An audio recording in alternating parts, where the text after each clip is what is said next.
to, so neither of us could watch it live. Like, you know what's funny? The day, so is I kind of got my like full experience with Smackin It Raw because I watched like the first hour of the show with Vince. There you go. So I got everybody in today. It's the only way to do it. So they were tagged in the tweet, now they have to show up. That's how that works.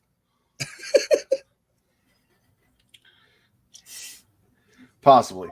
No, so listen, I got off work last night. I played some Diablo 4, and then I was getting ready to go to bed, and I was talking to Kate, and I was like, all right, I got like an hour. I'm going to pop on the first episode of Euphoria because I got nothing better to do with my time. Half an hour into the first episode of Euphoria, but right after I saw Sydney Sweeney's titties, I just heard Zoe bawling from her bedroom. So I'm like, what the fuck? No. So I go in there. She had a nightmare that she was at the zoo and a flamingo was chasing her and she couldn't find Kate. And the flamingo scratched her. So when I got in her room, she goes, it scratched me at the zoo. And I'm like, what? I didn't get what animal it was until this morning. However, that is 1:30. Euphoria is not a show that I can watch with my 3-year-old daughter. Nope. So I turned that off and I was like, you know what? Your name is Zoe Holliday. I named you after Doc Holliday from my favorite movie of all time, Tombstone. Let's watch Tombstone because she'll pass the fuck out, right? Like it's an adult-ish movie. Like it should put her to sleep. She was locked the fuck in and asking questions about who these people were and all of this stuff till 3 a.m. And I was like, listen, my dad is coming by. Grandpa's coming by in the morning, baby. I need to go to sleep. I've got to work in the backyard. And we got to get the bathroom all set up before I go to Uncle Taylor's birthday party. I need some sleep. I need you to go to bed. I don't want to go to bed. I'm like, well, I don't really care. It's 3 a.m. So I brought her in our room. Hi, Kyle. Nice to see you. Good to see you. I brought her in our room and let her sleep in our room. She passed out within 5 minutes of being there. I could not fall asleep. Like she was on my side. She was like a little fucking heater. I was hot. I was like, covers were off and then they were back on. And I got zero fucking sleep last night. I think I slept for maybe an hour from when she got up with Kate to when Kate woke me up at 9 o'clock because she assumed my dad was going to be not far behind and he wasn't. So, yeah, got up, worked on the bathroom, got all that situated. All the fixtures and stuff are on the wall and it's ready to be used finally. For the most part, went outside, moved a shit ton of stone, rototilled the grass so that I could put the stone back in, so it was nice and churned up and it wasn't a pain in the ass to dig up. Hopped in the shower, dropped Zoe off at Kate's mom's, and then went to my brother-in-law's birthday party where I had 2 drinks. Then got back just in time to watch Clash of the Castle before we started the show. I mean, God, you're dedicated to your craft, man. And also the fact that your daughter loves Tombstone, like I can't wait for the day that someone on the playground threatens her and she just looks at them and goes, I'll be your Huckleberry. Mm-hmm. She's so fucking cute. No, she's like, I'm like, that's Doc Holliday. That's who we named you after. That's where you got your middle name from. And she goes, no, I'm Zoe Holliday. And I'm like, okay. She goes, where's Doc Holliday Ritter? And I'm like, there is no Doc Holliday Ritter. There's just Doc Holliday, and then there's Zoe Holliday. Like different, but the same. Like, are those the bad guys? Yes, those are bad guys. What happened to him? Oh, he got shot. That's why we don't play with guns. Guns are dangerous. It's the right lesson. It was a time at 2:33 in the morning. It really was. Sounds like. Kyle, how was all the wrestling? I did a crash course. I had Clash at the Castle going on my TV while I had Dynamite going on my computer. It was an experience. I did not finish Clash, but I got most of the way through it. Okay. We may spoil you for the end of it. In fairness, I did like see. I did look at Twitter today, so I am up to date, but I didn't get to watch all of the wrestles. I got to watch, I guess, the part that everyone thinks is important. So that I did. But there was a man. He wore a shirt that he wasn't supposed to be wearing, and I disagree. Fully within his rights. Fully within his rights. No, I think he's got. You need a special contract for that or something. I don't know. Play area. What is hello? That's my text message ringtone. Of course it is. The Exorcist plays when Kate calls me. The what plays? The Exorcist. Oh, Tubular Bells. Yep. Good times. Hi, Tommy. How are you? Yeah, you ignored him, and then he was like, "Well, now I'm sad." Listen, Tommy, listen. No bullshit. I have like the busiest podcasting week coming up. So I watched. No, not fuck you. That'll be Sunday. I watched Fully Loaded 1998. I'm going to do that with Will for World Championship Wreckage on Tuesday. Saturday, I'm recording 1998 World War III in the morning, Smackin It Raw in the evening, and then Sunday, I am doing King of the Ring 2001 with Mr. Fretz. Hashtag them dragons with Travis, and then just staying online and waiting for everyone to show up for trivia immediately after that for getting offed. So it'll just be like right from Game of Thrones into trivia. So and then also Creatia Conversation on Thursday. So 1, 2, 3, 4, 5, 6, 7 podcasts next week. You're a machine. Yeah, 4. And I did Get Show Thursday, this past Thursday. I saw that. I feel exhausted Surprise. by our usual amount of 1. Yeah. But we record ahead. Rick and TC got till about 10 after, and then I'm starting the show. We can't record ahead because the Edmonton Oilers insist on not getting swept. So the Dallas baseball team? Mavericks. Is that baseball?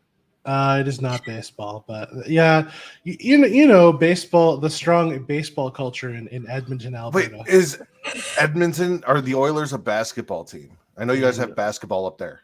We do. We only have one because for whatever reason we had a second one, but they decided to take it and move it to Memphis. Fair. Yeah. The Grizzlies. Yeah.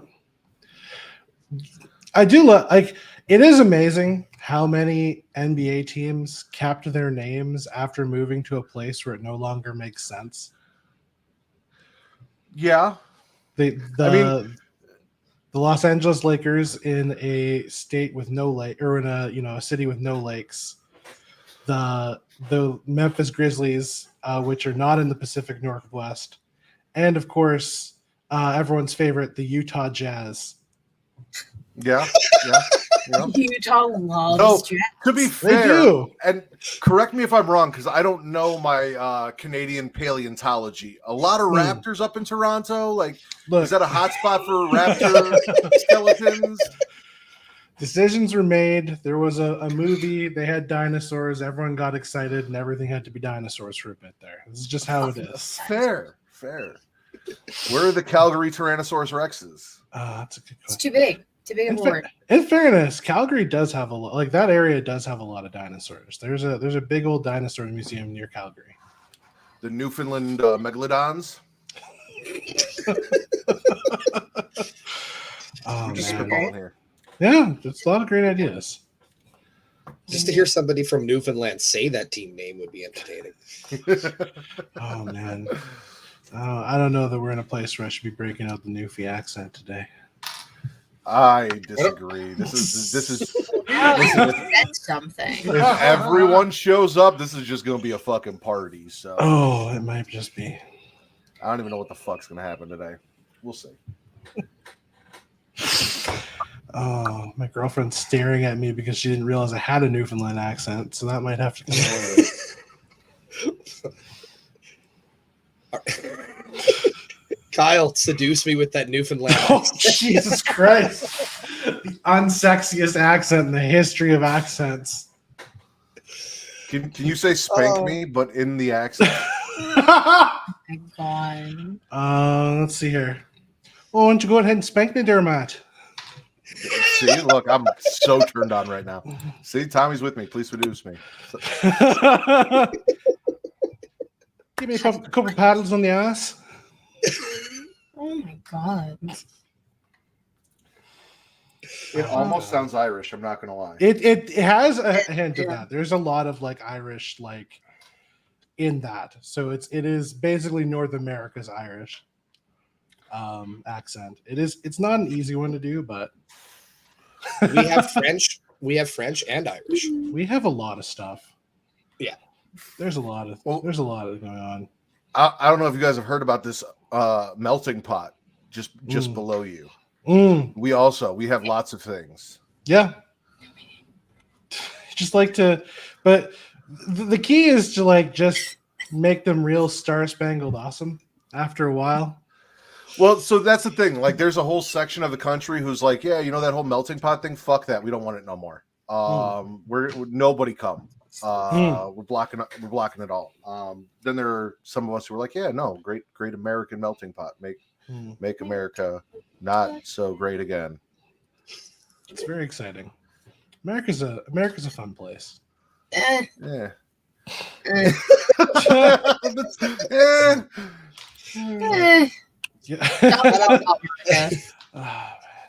I He is do from appreciate Florida, so you have to excuse him. That's fair. I do appreciate that y'all's election is making me feel much better about the inevitability that No, I'm about to here.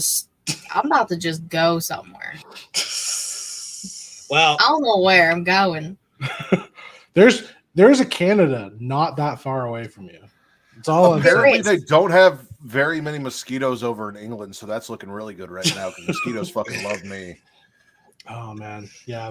It's been surprisingly good. Like Winnipeg is considered like the mosquito capital of Canada. It's been surprisingly low mosquito season here. Oh no, we're putting that up there, Katie. Oh, We're not ignoring that. Oh, what's out of happening? here. What happened? Tommy, Oh, are you you wanna are you explain? are you well, so Tommy's been trying to convince Katie that she should let him take her to Disney for a while now. However, last I heard, Tommy was in a very thriving and happy relationship, and I He's doubt. literally in a relationship right now. I saw TikTok about it. Yeah, I was gonna say I doubt she would like Katie and him going on a Disney trip. So we I'm should not a maybe scrap homewrecker. that. I'm not about that I'm life. thriving, clearly. Jesus. Some people. I don't ruin other people's relationships. I'm not the hell. Maybe Reek fell asleep before the pay-per-view ended and hasn't woken up yet, like last weekend. He hold on. It was just a few hours ago. This man, I swear to God. Yeah. Alejandro took the week off. So this episode was originally supposed to be part 2 to the last time it was me, Katie, and King's Wrestling, which we call double stuffed Oreo. Because Reek and TC were the cookies and me and Katie were the cream. And we were going to call it mega stuffed Oreo. And I'm like, you know what? With Rylan and Kyle here, it still kind of works. Yeah. I am doing a lot of cookie work in this chat, let me tell you. Right now you are. And if I learned anything about being black over the last few months in rap beef terms, apparently Canadians can't be black. I'm learning a lot about a lot about the world. I don't know if very Canadians can't be black or if just one Canadian is Look. having a hard time. He we're did learning a walk lot. right into it, Kyle. He did walk I'm right. not. Here's the thing. I'm not in a position where I'm going to come on here and defend Drake. I'm not going to do it. I've got enough. There's enough Canadians that I've got to shame over the course of this episode today. That the few that hit very close to home, One of whom might have a street. I love that he learned how to spell that before he sent it. I'm proud of you, Tom. That is impressive. It's not an easy one. Yeah, well, they for sure. The provinces are hard to spell. They are. Yes. All right. Especially the neighbor one to you. Autocorrect some motherfucker. All right, we're gonna run the intro. Here we go. In 3, 2. No, I listen to it all the time. I tell all my friends to Smack It Raw.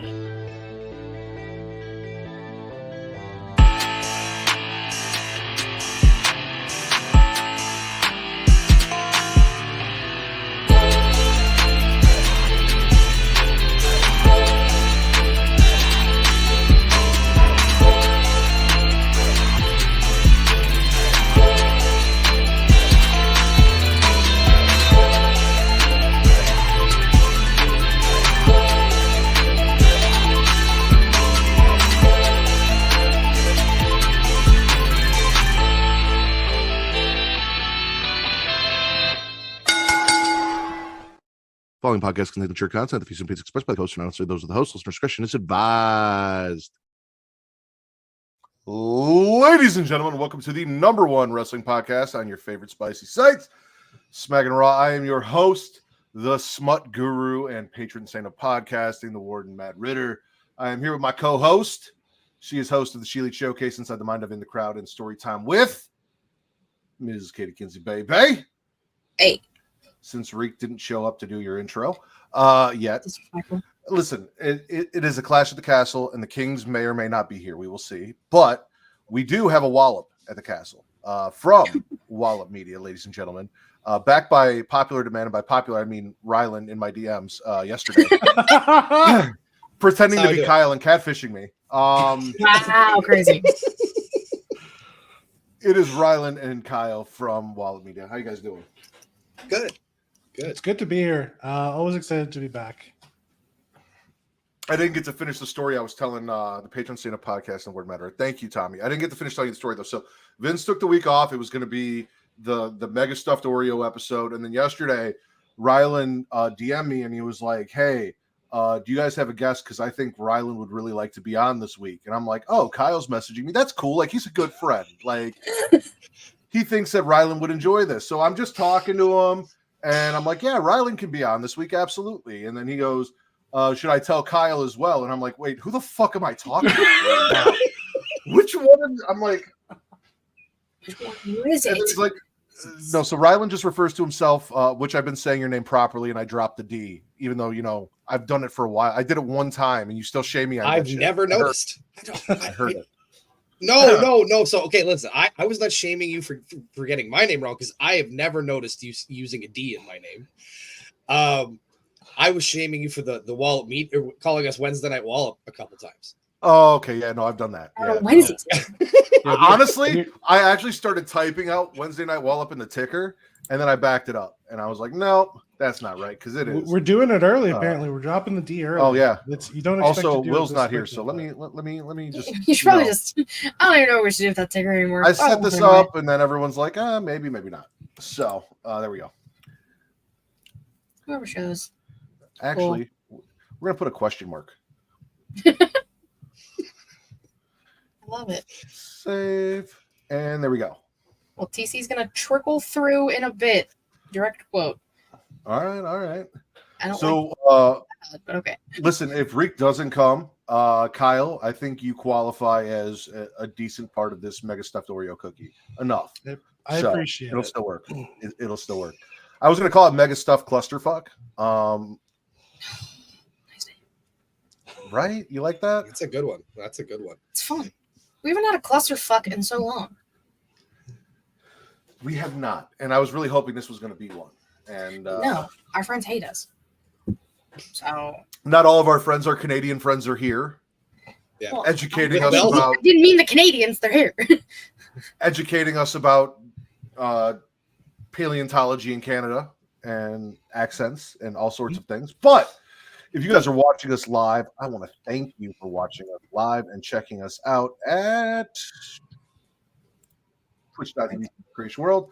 where if you have Amazon Prime, you have Prime Gaming. If you have Prime Gaming and you link it to your Twitch account, you get a free subscription every single month. It's kind of like when a mommy and a daddy get together and they have a baby. You know, the subscription is the baby. Or sometimes when a daddy and a daddy go and adopt a baby, also the same thing. Or a mommy and a mommy. Like, we don't discriminate around here. However you want to do it. Anyway, the sub subscription. That's what's important here. You go on your computer, because you can only do it from your computer. You click that, use Prime Sub, and it costs you absolutely nothing. You're already paying for Amazon Prime. Give it to us or any of your favorite Twitch streamers, whether it's Katie over at the She Leads Showcase, our boy Will over at Rivet City Radio and everything that they do, or anyone else. Just make sure you support your favorite content creators and don't let that free sub go to waste. You have it, use it, help us out. You can also check us out at youtube.com/Creatia World, where it is free to like, to subscribe, to comment. Katie, what does that do? Boost the algorithm and helps find new listeners. That is correct. And why is that important, Katie? Oh, it's because you're a whore. Not as much as I'd like to be this weekend, but you know, we still got time. I'm kid free tonight. We'll see what happens. Anyway, God. that is correct. I am a whore in my personal life and here on the screen that you guys are watching me on, or on the app that you are listening to me on. For your likes, for your comments, for your views, for your subscriptions, for your attention. I'm an attention whore. So please give us that. When you're on YouTube, you like, you subscribe, you comment. It lets people find us. If you have family members who are like, hey, you know, I like wrestling, and my cousin also used to watch wrestling at some point, and these guys are kind of fucking funny, or at least the guests are. Yeah, like, tell them about us. Share it so they come and watch us and enjoy us, and then maybe they go and watch our guests as well. Because that's kind of why we have guests. So, like, you guys get exposed to them, not in the sense of, like, them flashing you in public, but, like, in this sense, because, you know, it is what it is. Anyway, share me around as much as possible and flick that beam for me. Hit that notification bell, get notified every time we go live, whether it is every Thursday at noon Central, 1 p.m. Eastern for the Creatia Conversation, every Saturday for Smackin It Raw. That's this show, 11 p.m. Eastern, 12 or 10 p.m. Central, and every other Sunday, currently following hashtag Them Thrones, whenever that ends. And dragons. Yeah, Them Dragons, Them Thrones, same thing. It's the same shit. Anyway, currently following that will be live 1 hour after House of the Dragon ends, and then you roll right into getting off every other Sunday. So next Sunday is the return of trivia. Please come and join us for Trick or Trivia. It's going to be a good time. With all that said, Katie. Yeah. Your turn. My turn. Okay. I don't have a lot because nothing really actually happened that I cared about or wanted to write down.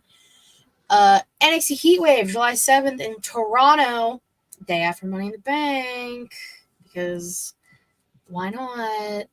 I'm okay with NXT pay-per-views being Sundays because they're not as long as main roster pay-per-views. So, like, I'm down. Okay. Who knows what the fuck's gonna happen? I don't know. I'm not gonna be there. I'm not going to Canada. We're not even going. So Okay. ticket Canadians prices are are outrageous. Like $500 for the 200 section? I don't think so. It's not happening. Yeah, it's kind of fucked up. Inflation really hit you guys hard over there. Toronto's a special. You should see what it costs to eat a salad. I can't. Is it they can't now. cheaper to eat a salad or toss a salad? Oh my god. Oh, definitely toss. Definitely toss. Okay. Prison style. I was going to say, prices on tossing salad haven't changed in Canada. Perfect. Sorry, Katie, go ahead. You ever had a ZJ? What? No, but A it sounds ZJ. exciting. You know what a ZJ is? No, what? If you don't know what it is, you can't afford it. Never mind. Keep going. Wow, you told me poor on a podcast. That's crazy. When every week you all are like, literally a movie. geez. It's literally a movie quote from Beer Fest. I don't fucking watch that movie. Both of you assumed I'd watch that movie. Matt, remember I don't watch movies. I know. I taught you how. Anyways, Io Sky is going to be challenging Utami Hayashishita at Marigold's Destiny on July 13th. It's the same show that Julia's also going to be on. I think her last show before she comes to WWE, so that'll be interesting to see. And, WWE's just working with everybody except AEW because they said fuck them. It's an odd, that's an odd situation with the Marigold split. Thanks, Trexie.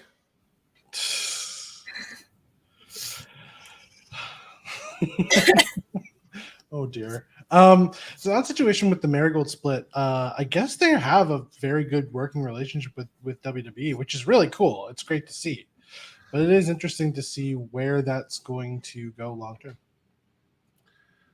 Is Marigold a wrestling promotion? Yes. Yes. Okay. So they split off from Stardom not that long ago, and they started running shows, and they took a few of Stardom's bigger wrestlers with them. So I'm not sure the details of it. You'd have to ask somebody who's a bit more expert in it, but it's an interesting situation. That's Warren. This is what happens when I don't listen to Warren Hayes every single week. I miss him. Warren Hayes has all the answers. He does. Shout out to Warren. We love you, Warren. I miss you. I talked to him earlier this week. It was fun. Oh, good. I just messaged him. I'm like, hey, just checking in. How's the dick? You're like, hey, I miss you. Kissy face. Pretty much. Yeah, pretty much. That's all that really matters. And then the last thing that I have, because the other thing is for my notes for next week, new speed champion, Andrade, because the current speed champion is dead. So they needed a new one. And they said, here, Andrade, go ahead. This is yours now, buddy. Real glass. So what's interesting about Andrade is that I think he is going for the world record of being misused by both companies the most. He seems to be racing towards it.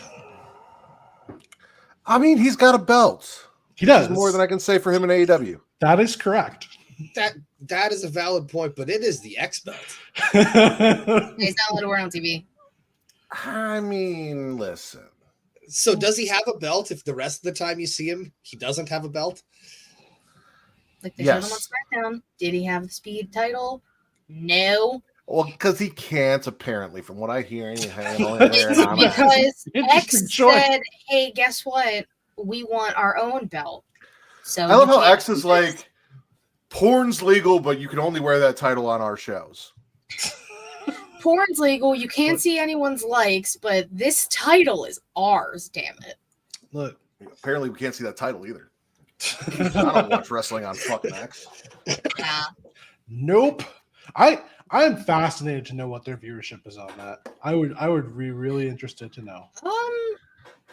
I think it does fairly well. I mean, it's one of those things where if you go to a show, like when I was there, when I went to shows for Mania Week, like they did like 2 speed matches like before, like the dark matches basically. Yeah. So you get to see them in person, and then they're like, oh, in 2 weeks on Wednesday on Twitter, here.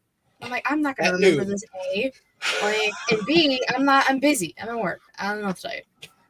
Listen, me personally, honestly, like jokes aside, I think that Andrade makes perfect sense as speed champion. Yeah. He's in a relationship with Charlotte Flair. She is a very busy woman. He has to be good at quickies, right? Like he has to be. Everything about him, a champion. Everything about him feels half an hour or more. Everything about 100%. him feels half an hour or more. That man. I feel like Andrade takes his time. I feel like he takes his time with foreplay, but like when we get to once it's real quick. Also, I guess he probably would have to because he had so much trouble trying to do her finisher. Apparently, that back is not as good as he would like. Exactly. You know. Anything else, Katie? No. I'm sorry. Every time they bring up the speed championship, I think about Dave Chappelle talking about being a speed fucker, just trying to hit his best time. every time. It's all I think about. I mean, at least you're thinking about something. I beat you. Come, well, I beat you. Anyway, so if that's it, I guess we will get into spits or swallows, ladies and gentlemen. Kyle, you watched a whole week of wrestling in 3 hours. Spit or swallow?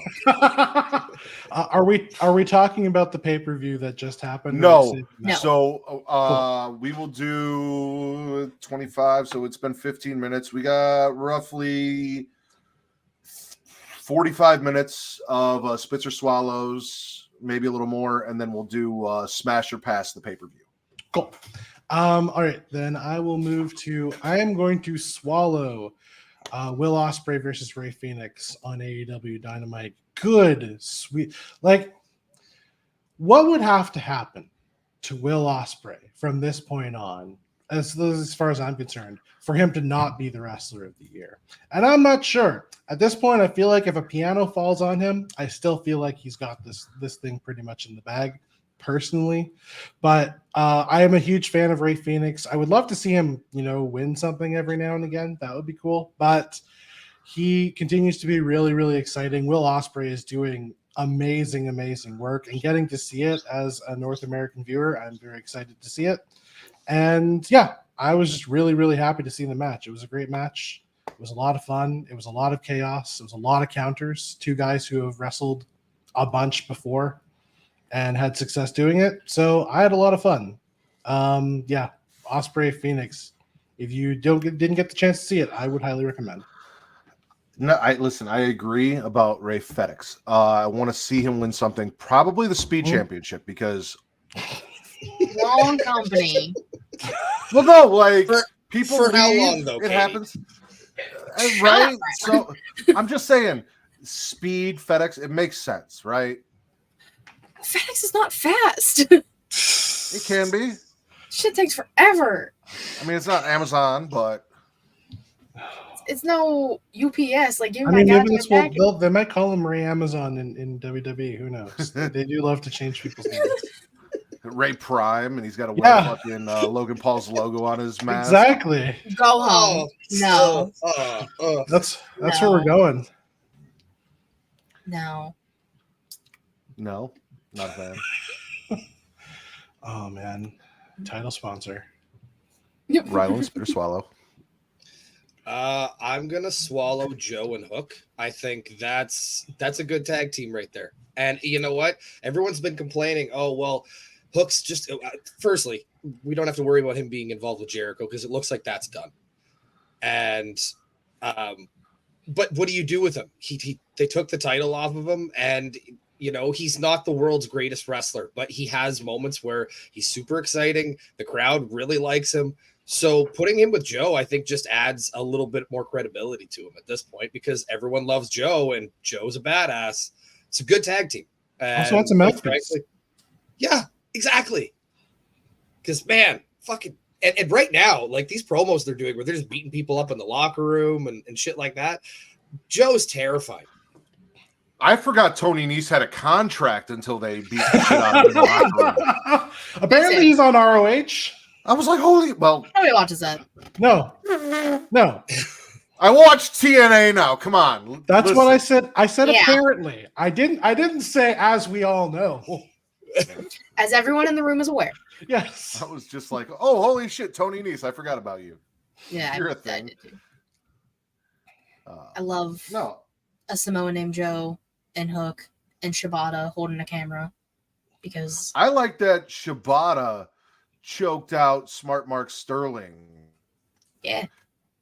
While Joe and Hook were choking out their opponent. Oh, did I? Oh, yeah, no, the internet's doing the thing now. Yeah, Yep. I'm back. Okay, cool. back. While Joe and Hook were choking out their opponents, Smart Mark got choked out by ciabatta bread. That was fun. It went right out, too. Just immediately out. He probably didn't even have it in yet. It happens sometimes. Katie, spit or swallow? I will. This is an easy one. This is something I've been waiting for. I have been waiting for weeks and they announced it was going to happen after I saw a little snippet of what she looked like in a mirror. I am swallowing Spooky Chew, Wendy Chew. It's everything I wanted it to be. Dark pajamas, Jack Skellington type makeup. She looks like a creepy doll. Her submission is now a sleeper. It all makes fucking sense. This is everything I wanted it to be and more, and I want nothing but good things for her. And I'm so happy she's back. It's the culmination of her two characters, and it's great to see her being able to combine them. And that's good long-term storytelling that NXT has been doing surprisingly extremely well recently. So give them full credit. Especially because when she was Mei Ying, I believe was the name, Go we never really got to see her wrestle. Maybe one match Not at or no, not at all. So like she came out, she was hitting hard, she was doing her thing, thick as fuck in those pajamas. Love that. All good things. Hey, it is. I am a fan. She's mine. I am a fan. She's listen. mine. Okay. Just like the apron bump Grand Slam championship is mine. You're trying to take my shit. All right. Intergender match. Speaking of it, I do apron run on Monday, actually, ironically enough. Yeah, good for you. Mm-hmm. One show left. One. Yeah. Anyway. No, big fan of Wendy Chu. Taking out Brindley with the sleeper. Love that. Yes. All about Spooky Chew. All Spooky Chew. I'm gonna swallow the fact that Jordan Grace went on Impact, put out the open challenge, which was accepted by Tatum Paxley, which also made me happy because I like my bitches crazy. And listed that the open challenge was for every company: MLW, WWE, Stardom, just everything but AEW, which really made me happy that they purposely left out AEW and listed pretty much everything you could fucking think of. New Japan, all of it. Open door, fuck AEW. Big fan of that. Because AEW did TNA dirty with that partnership that they had early on. So Partnership. I enjoyed the shit out of that. Wasn't even a partnership. And also Tatum It was Paxley. just AEW running wild on TNA. It was terrible. Kenny Omega was your champion, and then Christian was your champion. For what? Stupid. Can't talk bad about Christian in front of the Canadians, Katie. How many times I gotta tell you this? At that, okay, Christian's character now is awesome, but like at the time, like there was no reason for him to be a an Impact champion when he was an AEW superstar. I think they had bigger I mean, plans, he was the champion before, so there was the history there, but like, I don't disagree. But going from AEW superstar to AEW superstar for Impact title was dumb. Is mainly what I'm saying. Pay-per-view? No, it was on TNA. Never mind. But even still, regardless, but it was in Daly's place. It was dumb. It was real dumb. You know who's not dumb? You, Kyle. Spit or swallow. I appreciate that. I'm going to be spitting. With putting Kenny Omega aside for a moment because he remains questionably healthy. I would like to, as part of this spit, I would like to apologize to the wrestling viewing public for the city of Winnipeg. On behalf of the city of Winnipeg, for the city of Winnipeg, I would like to greatly apologize. This learning tree nonsense that is going on my television screen right now, I have been a person who, despite all of my various personal distastes of the man known as Chris Jericho, that I have defended a number of his character choices in wrestling past and present because I have found them to be relatively entertaining. I say this knowing my history full well. This is far and away the worst Chris Jericho character we've ever seen. Bar none, period, end of statement. It's real silly. It's helping nobody. Which, Chris Jericho's story in AEW early on was one of a person who made that belt credible and then passed it along and made some wrestlers look pretty good in the process. But since Orange Cassidy, has he been able to elevate a single wrestler in anything that he's done? Not a single solitary one. I'd argue that he ruined Orange Cassidy. Remember the feud he was supposed to have with Daniel Garcia? Remember the blow off match he was supposed to have with Sammy Guevara that never happened? And now, Private Party, run away. I love y'all. Don't do this, please. There's so much better you can do. And like, I don't really care about Big Bill, so he can do whatever he wants with Big Bill. But like, this whole character is ridiculous and silly and the wrong kind of camp. And just, there's no purpose for it. And on top of that, on behalf of Winnipeg, I need to apologize. How is the worst part of the Don Callis family the namesake of the freaking family? Don Callis continues to be on the television. And I ask you this, as a Winnipegger myself, why? Who is asking for Don Callis? No one. Who is clamoring for the Don Callis? Who is backstage being like, you know what this show needs? More Don Callis. I don't know. Matt's pointing at Ryland, so. And I will say this. The one favor that AEW did TNA in that whole process was to get rid of Don Callis from TNA and by taking him themselves. So I feel like for all the things that the AEW did wrong to TNA, they took away Don Callis and therefore made their show much better. And the worst part is he's a manager who goes on commentary and makes that worse too. At least if I didn't have to hear the Don Callis in my ear while I'm trying to watch good wrestling, then I might be happy. But he's and exist. He can, look, if Don Callis wants to continue to exist in a small promotion that I never have to see him talk again, I'm fine with that. But it just, I don't understand. Like, it makes me sad to see all of the impressive wrestlers that he has under his wing, because whenever they wrestle, I have to listen to Don Callis talk.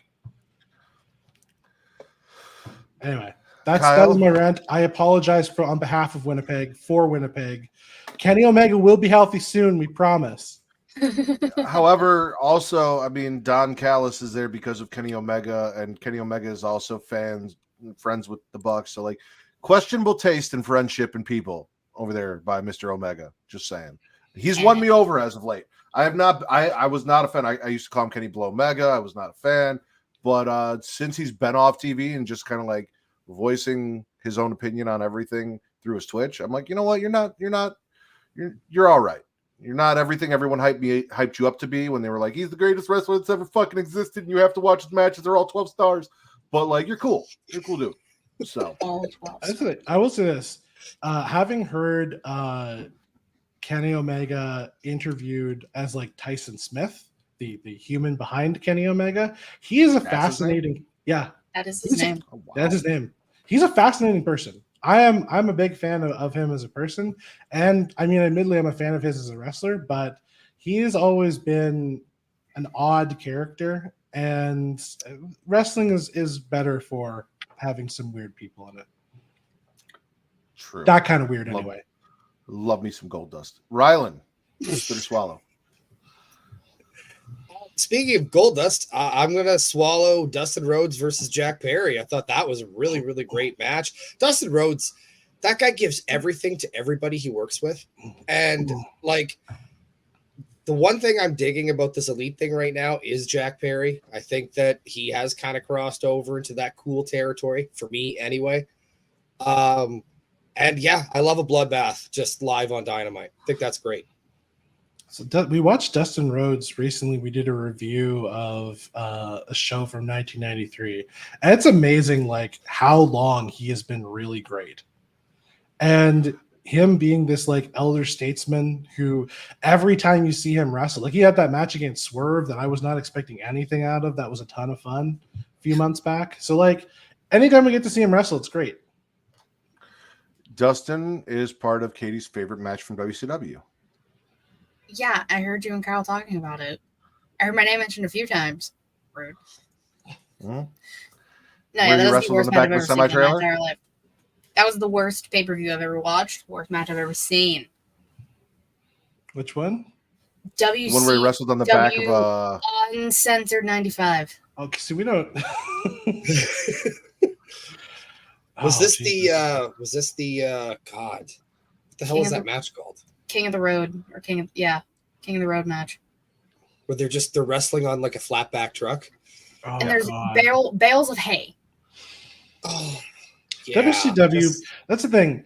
Everyone yells about Vince Russo. They were weird the whole time. WCW. There. Not that I want to defend Vince Russo, but they had been weird the whole time. Yeah. I'm not going to use that as a segue. Katie, spit or swallow. Thank you. You're welcome. Because you haven't been weird the whole time. That'd be rude to say. I mean, I would hope not. Fuck it. I'm gonna swallow this Judgment Day, Drew, Liv bullshit. Specifically, Finn Balor. We saw you, my guy. Listen, Liv Morgan, being the seductress, the succubus that she is, tried to give Dom her hotel key, and he said, no. And then he, he showed the guys. He's like, guys, listen, this bitch is trying to get me to the hotel room. Carlito was like, that's cool. And they're like, no, not cool. Bad dog. No. It's kind of cool. It's kind of cool. He's like, it's kind of hot. Go ahead. And throughout the night, it's this whole thing. Someone was taking that hotel key. And, right before the main event, Finn's, they're all like, yeah, Judgment Day, woohoo! Sneakily takes that key, shoves it in his pocket. Finn Balor is a snake. I should have known. Dom was just a pawn in the game. Listen, he was just making sure Dom didn't take it. He's trying to keep Dom chaste. No. For Rhea. Also, why was Zelina Vega so upset that Liv was on top? Like, what do you care what happens to Dominic Mysterio? You don't even like the kid, right? She just got beef with Liv. Very rude for her to interrupt Cowgirl. In my head canon, Finn Balor was taking that hotel key to Bo Dallas because Finn Balor wants to keep relationships together. Finn Balor's a man of love. Wow. I think that one's over though. Oh, is it? It's over, yeah. Oh no. Yeah. Well, that's a shame. So sorry about that, Kyle. Great. Yeah. Hate to break the news to you here. I mean, look, I'm not going to feel upset about the idea of Liv Morgan being single. All I'm saying. I think her and CJ Perry have always secretly had something. And honestly, they're about to live their best lives. Yep. Yeah. I need them to live their best lives on OnlyFans for anyway. Are you sure? Like the amount of month that they could ask for? Are you sure you would be willing to pay it? At least a month. 1 month. 1 month. That's all we need. I'd figure it out. All right. I'm gonna stick with TNA. I was initially against the Hardy compound stuff on TNA, where Moose and friends showed up at the Hardy compound. I was not feeling it, but then at some point, Mm-hmm. Go ahead. Alicia Edwards got decapitated by Ray B. Hardy with a guillotine. I can't. I don't know. I cannot remember his name to save my life. Losing streak. Brian Myers. Matt Cardona's part. Brian Myers. Yes. Got transported into like a game room, and just in the background, you heard Matt Hardy saying to me, "You'll always be Edge's bitch," just over and over and over again. Eddie Edwards turned into a werewolf. And that checks out. He's the American Wolf. Yeah. and Moose got hit so hard they knocked him back to his football playing days. So, like, I was against it to begin with, but by the time we got to me, you'll always be Edge's bitch, I'm like, all right. And then when we decapitated a woman for shits and giggles, I'm like, yeah, no, I'm in. I'm sold. You got me. TNA Hardy Compound was always the best one because TNA, like anything that Matt Hardy wanted, whatever wildness he wanted to go on, they were just fully willing to just let him go. Like, yeah, just do it. Whatever you want to do, go ahead. That's fine. We'll send you the wrestlers. We'll give you a day to film it. Just whatever you want, we'll do it. Good. We'll air it. We're not even going to check it first. We'll throw it on there. And now Jeff's back. I agree. Yep. No, Brother Nero. And Jeff came back and Listen, he did the exact. He did the same thing that he did in AEW. Matt's getting the shit kicked out of him, and he's just standing there with that chair, like, "Yep, I'm Jeff Hardy." He Everyone didn't gets dance this excited. time, though. Yeah, but here's the No, thing. he didn't dance. Would Not you, this time. if you were coming out to the Hardy Boys theme song, are you telling me you wouldn't dance? Because I would You dance. dance as you run. If you were getting beat up in the middle of the ring and the Hardy Boys theme was on, I would have to get a few dance steps in before I came to save you. He said, "Sorry, you're getting your ass kicked." But No like, hard feelings. That means Listen, something Rhea wrong. Ripley.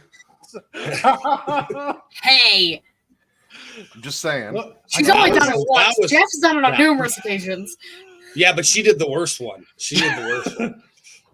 Bianca Belair. Said, I'm doing my full entrance, and you just get that ass whooped. I'll get there eventually. that stomp needed to happen, and we were all greater for it. And I am a better person because of that stomp. Exactly. Are you going to deny those legs, Rylan? Are you denying Rhea Ripley's legs? I don't think so. Don't put that on me. Yeah, Like, I'm putting He that on. said, "Don't make that a quote." We're not going to deny Rhea Ripley's legs, just like I'm not going to deny Kyle from spitting or swallowing. Oh God. Okay. I am.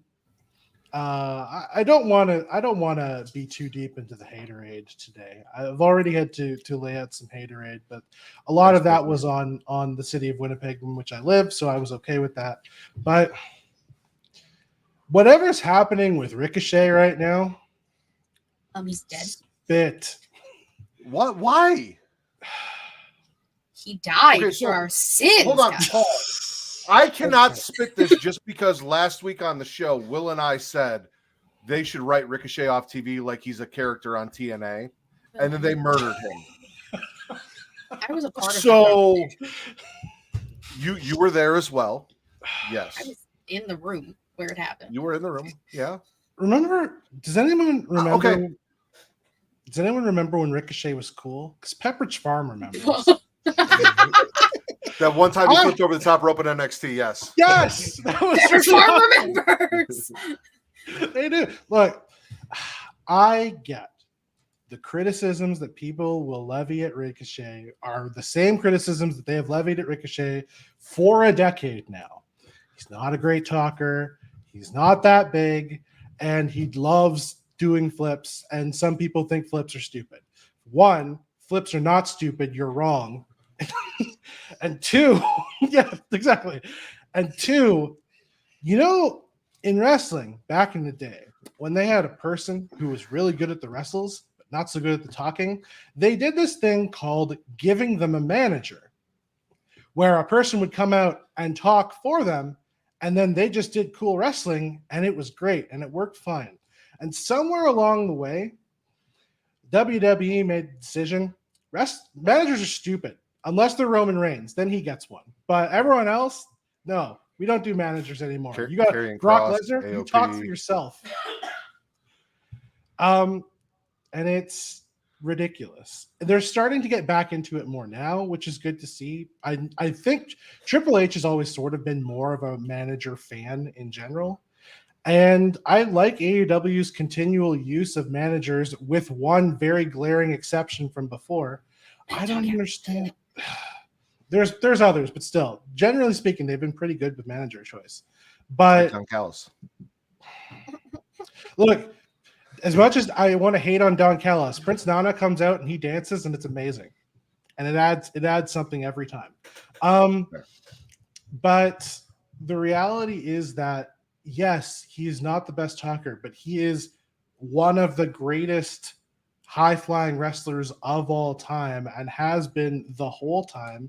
And in the few instances where WWE has him do it, he continues to show that he's amazing. Why not let him do cool stuff and then reap the benefits of him doing cool stuff? I don't understand, but that's just me. Hey, you know what though? Like, we're gonna get Ricochet and Osprey at Wembley now, and I'm here for it. Look, if that's the road that we're going down, I am willing to like. And here's the thing: I have made my feelings clear in the past about my, let's say, preference for between AEW over WWE. It's not that it's it goes back and forth and ebbs and flows, but I'm definitely more leaning towards that particular style of wrestling. But to all of the people, to all of the people who are working for both companies, if it's not working at your company, go to the other one. There are greener pastures for many people involved, and there are no shortage of AEW wrestlers who could desperately use a move. And frankly, I'm all for that.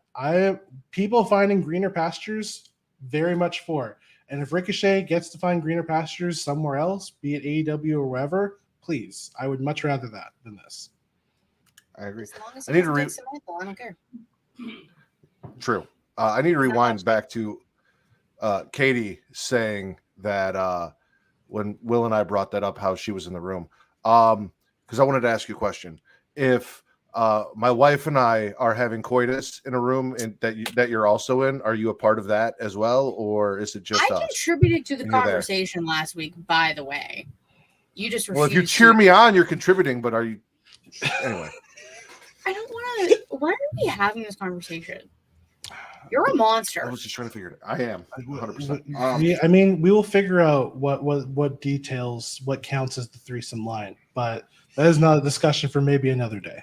I would like to end this conversation, please. Can we move on? Rylan, spit or swallow? I'm gonna swallow. Cody Rhodes is going to the cookout. I love that promo between the two of them. I love that. How excited he was! Yeah, I'll go to the cookout. Like, oh, it was great. Also, Trick Williams. I want to talk about that match with Ethan Page too. I thought that Trick Williams looked real good. Ethan Page looked real good, and I saw a lot of flack on it, and I'm like, Trick Williams is still going to be, improving time over time over time. And I thought with what he did with Ethan Page was a really good way to end that show. Ladies and gentlemen, 1/3 of Young Kings Wrestling, host of the Havoc Hour, the only BBC with a PhD in this chat that I know of. Rylan, Kyle doesn't have a PhD, does he? No? Okay. Rylan's like, I had to check. Dr. Reek Baker, BBC. What's up, y'all? just a little late. Yeah. A little bit. Rylan was just talking about the cookout and Cody being invited. KO also got an invite, by the way, from Montez. Yeah, that's right. Out of nowhere. See, my co-host has an opinion on Cody being invited. He may or may not be here to tell you himself. I didn't hear from him in a little bit. He did say he was going to trickle in eventually. He said, that was he said he was going 45 to minutes trickle ago. in eventually. So who knows? I don't know. So let me ask this question. All it requires is one person to invite you, right? Like because we had to talk about this on, I think, Get Show. Like, there's not a delegation you have to go through. Like if you say, hey, Matt, you're invited to the cookout, I'm just fucking invited, right? It's not so much that there's one person. There has to be some agreement. Like if I say somebody's invited, I gotta be on the same page with somebody. Like there's gotta be at least a consensus of some kind. Like everybody don't have to be on the same page, but at least a couple people would be like, hey, yeah, I'm cool. This person can come through. What you don't want is to invite somebody to the cookout, have them cause problems, and then you yourself get uninvited to future cookouts. That's what you're trying to avoid. Is you got to be careful because you invite the wrong person to the cookout, you might not get that invitation next time. As long as Cody leaves Brandy at home, I don't think there's going to be any issues. I think she'll be fine. Hold on. We don't need her. We don't need her walking up in the middle of dinner being like, "It's open mic night," or "Who asked? Or who told you it was open mic night, bitch?" And just like, I'm about to say, it's open mic night, bitch. I'm about to say, Brandy might be able to come through if she leaves that bullshit away. You know, it's like if she come through and just don't talk and just gets her plate and shuts the fuck up, she'll probably be okay. have you ever known Brandy Rhodes to just get her plate and shut the fuck up? Nope. Not in this lifetime. Write down, get your plate and shut the fuck up. That's such a long. Okay. It's a bullet point. Fine. Tommy's asking a question that I can't answer. So, Kyle and Reek. Look, I made my feelings known off the top. After this summer, what is determined as blackness vis-a-vis being Canadian and half black? I'm still learning a lot of new things. I'm still learning a lot of the feelings on this in this particular nature. But I'm sorry, man. I know you. It's like you're probably. He's like, I'm not vouching for you. I don't fucking know you. You might be good people. I don't know, but. So the question is, what constitutes blackness? This is a discussion. It's probably a discussion. Well, no. So the discussion that we had was him being Canadian and half black. From what he's heard about Canadian there might rappers, be a song that's like really high in the charts right now about whether or not that be like us or not. Okay. Yeah. Got you. Not like us. Yeah. So he doesn't know where he falls. Man. He's trying to figure it the fuck out. It is a constant learning process, is what it is. I mean, when you look at it from that standpoint, I think it's really about your mentality. Because I mean, look, the man's father's black, so my thing is, if you got any variation, whether it's father, mother, you black. This is pretty point simple. Mm-hmm. But at the end of the day, if you want to pick and choose what side of the fence you want to be on, then that's where the questions are going to come up. That tends not to work so well, especially where I'm from. So, like, discussion for another day. I get it. Not every cop sees you the same way. Or sees the multitudes. Let's say that. Mounties, you're in Canada. Let's be clear. Wow, that's crazy. Reek, spit or swallow while you're here. Woo-wee. Oh man, I'm swallowing the I Quit match. Oh 100%. No, we saved that for Smash or Pass. We're not there yet. Oh, okay, got you.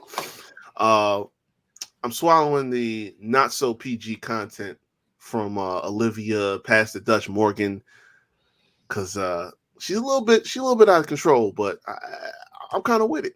We're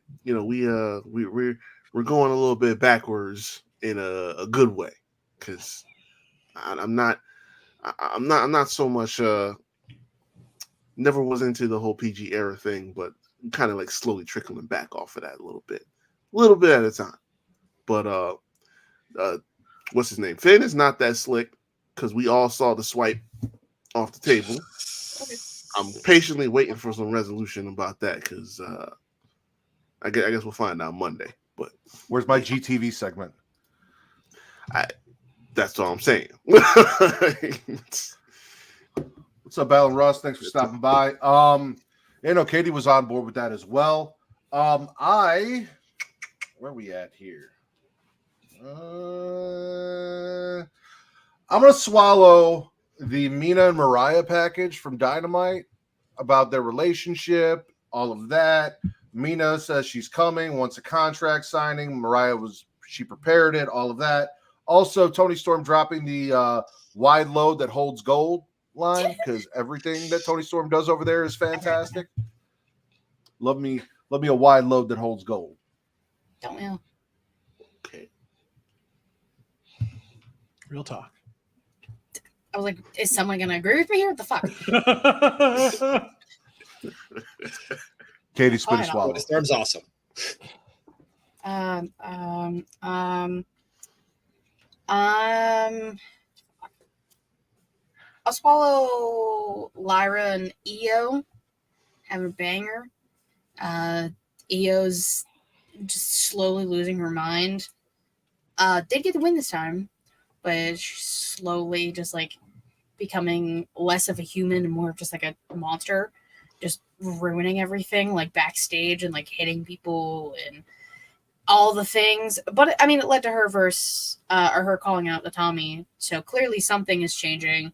And she did say damage control needs to change or something along those lines. So the future of damage control is up in the air as of right now. But Lyra and Io had a hell of a fucking match, but nobody's surprised because it's them. We also had a run in from Disco Ninja Sex Party. Yeah, we did. Yeah, I'm glad you brought that up because we definitely forgot to bring that up because we recorded earlier today.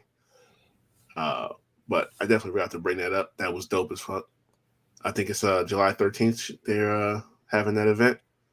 Mm-hmm. So yeah, that's pretty dope. Yeah, Marigold, right? That made up wrestling thing that Katie was talking about It's earlier. not made up. Not made up. Well, it's one of those situations. Okay, I'm here for it. Matt, it's real. Anyway, What? The realness No, is to be determined. Yeah, right. It's Stardom, but it's not Stardom, but it's got all the Stardom stars. Anyway, It's a sublet of Ryland's Star. Twitter swallow. Okay. I gotta think deep into this one. That's what she said. Oh, I want to. So, like, I'm gonna swallow MJF and Roosh, and there's a reason. Everyone's kind of talking about how this is a weird direction for MJF to come back and have to deal with, and Roosh isn't exactly a top guy. But how do you make a top guy? You have to have him go against another top guy and try to get over. And Roosh is a great wrestler.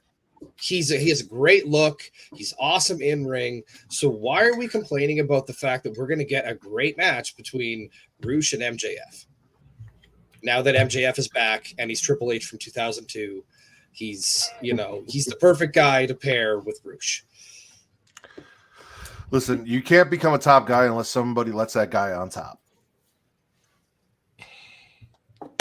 Look, there's a lot of people out there who claim they're a top guy, and a lot of them be lying. You gotta watch yourself. There's a lot of liars out there. There's a lot of power bottoms pretending to be top guys. I hear you. What is He's not wrong. Kyle, you're wild tonight. I love it. Look, I'm He's on on the show. I'm being all austere and proper, and I forget what show it is I'm on. Then Matt goes off onto one of his many fun tangents, and I'm reminded. So I just figure I'd come out swinging today. Oh, boy. Listen, you let that Canadian dick swing. We're here for it. I will be doing that. Not on the show though. What? You gotta save that. If you want to write down "let that Canadian dick swing," you go right ahead and write that down. Katie. You take as many notes as you want. Kyle, while that dick's swinging, spit or swallow. I am going. Oh God, I'm going to change what I'm going to be swallowing because I don't need that dick to swing into certain things. I am going to be swallowing the upcoming Blood and Guts match between the Elite and To Be Determined. I'm excited to see the stipulation maintained as a thing. I was hoping we were going to get a women's one last year. It didn't obviously come to pass, and everything is now chaotic about AEW's women's division, with the exception of the timeless one, aforementioned timeless one.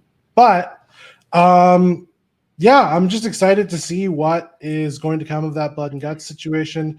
I imagine Swerve's going to be in it on one side, and whoever Swerve happens to recruit, I'm excited to see.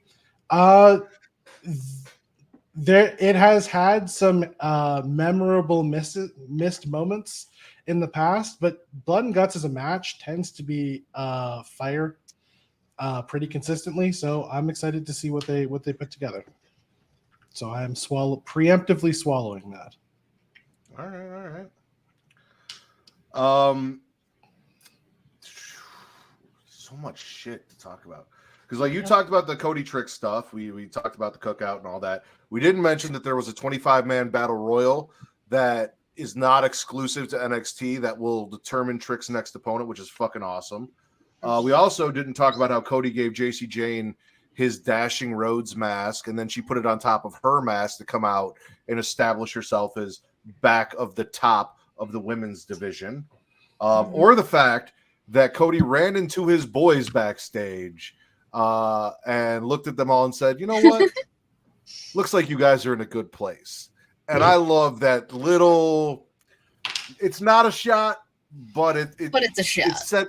It did what it needed to do. You know, I'm happy for you guys. You're in a good place. Where the fuck's Ricky Starks? That's what I want. No, literally, where is Ricky? He's being held hostage somewhere. Somebody has to find him. Answers. But what I am going to swallow is something that wasn't technically on TV, but has been on TV, and that is Brooks Jensen. So we have this story about Brooks Jensen being released from NXT, and he keeps showing up. I saw footage of him showing up and going after Vic Joseph during a commercial break. Now he showed up and got in Vic's face. They didn't show him. The camera just focused on Vic, and you like saw a hand, but we know who the fuck it was. Apparently he's also showing up and doing indie shows and shit. This is the most interesting he's been since the Boot Scoop Boogie. Like,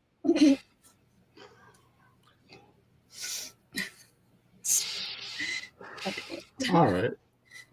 No, for real though. Guy. No, I really wanted him and Fallon to be a thing. I really enjoyed like the he's a loser who can't get a date thing, and it never hashed out. And now Fallon's a bad bitch doing reverse cowgirl all over fucking ladder matches and shit. She is. And I'm about it, but no, I'm happy they found something for Brooks to do. And this is actually really interesting and entertaining because it's one of those things that feels real, right? Like you're watching it and it feels like it's not supposed to be happening. Like they're keeping it off TV for a reason. Like he's actually invading. They're doing a great job. So shout out to Brooks. Yeah. I agree. Reek, spit or swallow. Real quick, did we already swallow Braun and Ricochet? Not Braun. We swallowed the murder of Ricochet. Well, some of us did. Not all of us did. But not Braun and Ilya, no. Okay, yeah. That's what I'm on, because that was my match of the week. I don't care what happened today and whatever to the weekend.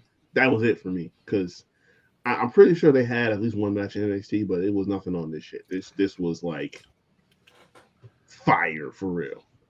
The murder was, I mean, a foregone conclusion because, you know, when you hear somebody's leaving, there's got to be a way to go out. And in DJ Paul's world, you go out one or two ways, in the box or quietly into the night. And Ricochet is not a quietly into the night type of dude. So I figured some death was on his way. But yeah, no, him and Ilya got like that instant chemistry. I love that shit. I know like Ilya already was, you know, starting off on a high note, but him and Braun, I said this before, and I don't think I said it here yet, but everybody kind of wanted to, you know, anoint Ryback as Goldberg once upon a time. I'm not saying Braun is Goldberg. I'm saying that aura that Goldberg came in with, but didn't, you know, the wrestling didn't follow through in. I'm pretty sure Braun got that. I'm pretty sure he got that. As someone who's currently watching it live, well, not live, but like going back and watching it, we're in that Goldberg run. Kevin Nash just won World War III, which we haven't got to yet, and I'm going to talk about here in a second. All of that. I don't disagree with you. Braun does. They're not giving him that same rocket ship that Goldberg had coming out the gate. However, there was something you fucking said, and I wanted to touch on, and I forget what the fuck it was now. We're talking about Braun, Ilya, their match. Oh, NXT and fucking the dipshit. I started watching. You have to be more sorry. He mentioned NXT, and then he started talking about how they wanted to push Ryback being dipshit. Oh, yeah. I think we can all agree that. Yeah. As an ex-Goldberg. I went back and I was watching like the beginning of NXT, like when NXT was the show with the superstars and the shit. Oh God. And apparently he just didn't listen to anybody back then and talked over anybody too, because Regal's out here telling him shut the fuck up and listen to me, and he just keeps talking and won't shut the fuck up. He is not shut the fuck up from the day he got a contract. That is just who he is as a person. So, well, according to sources, he's said openly to someone that he's dumb as fuck. So, yeah, I like to believe this person. And I'm sure Matt, you believe this person as well. You know, considering who it is, I like to believe that they're pretty much accurate in saying that. You know, I had to go this way and then to go over you because Ryland's on the other side wearing the CM Punk shirt. Oh, yeah. I'm so sorry. I had to throw it far. Anyway, Other Katie, can you pull up that thing with the Patreon? Oh, yes. I was like, what thing? Because I got to tell people about that. Patreon.com/Creatia World, where you guys get 3 shows for $1. One of those I just talked about, Return to Wrestling, me and Travis. The newest episode dropping later this month will be World War III, 1998. We're going through WCW, starting with the very first Nitro and working our way until Travis finally gets fed up with it and says, fuck it, we're not doing it anymore. And then after that, we're going to move on to NXT, which is why I started watching NXT from the very beginning, because we're going to start with the first takeover NXT. We're not doing this bullshit. We're not doing that. We're going to do like the real NXT, not you don't want the Genesis of McGillicuddy? No. I was a huge fan of him post Michael McGillicuddy, though. I will say that. I thought he had potential. I was wrong. You guys also get Multiverse with Travis and Mara, where they do the superhero stuff. If you like animated DC films, they have it. They got it. You'll love it. It's great. And if you have to ask, with me and my wife, Kate, and our co-host, Danny, my wife's best friend, where we do Am I the Asshole Reddit posts, and you guys find out a little bit more about our relationship and how things work in the Ritter household and all of that fun stuff. It's all good shit. All that for $1. If you have more money, subscribe to a higher tier, show us a little more support. You guys get more shit, including this show ad-free. But since you are watching us live, you guys are going to have to sit through ads. But we have great sponsors, and I'd like you guys to check out one of our sponsors right now. Tired of feeling sluggish and unfocused throughout the day? Then it's time to try W, the ultimate energy source. W is a powerful, clean energy drink that is designed to help you stay alert and focused no matter what life throws your way. Whether you're a student, a busy professional, an athlete, or especially a gamer, W can give you the boost you need to take on the day or the night. It also contains important aminos and vitamins that canned energy drinks simply don't have.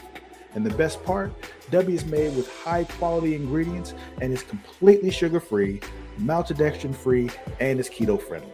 So you can enjoy the energy boost without any of the crash, jitters, or angst that comes with traditional energy drinks. Simply mix W with water and you'll have a delicious, refreshing energy drink that can help you power through your entire day.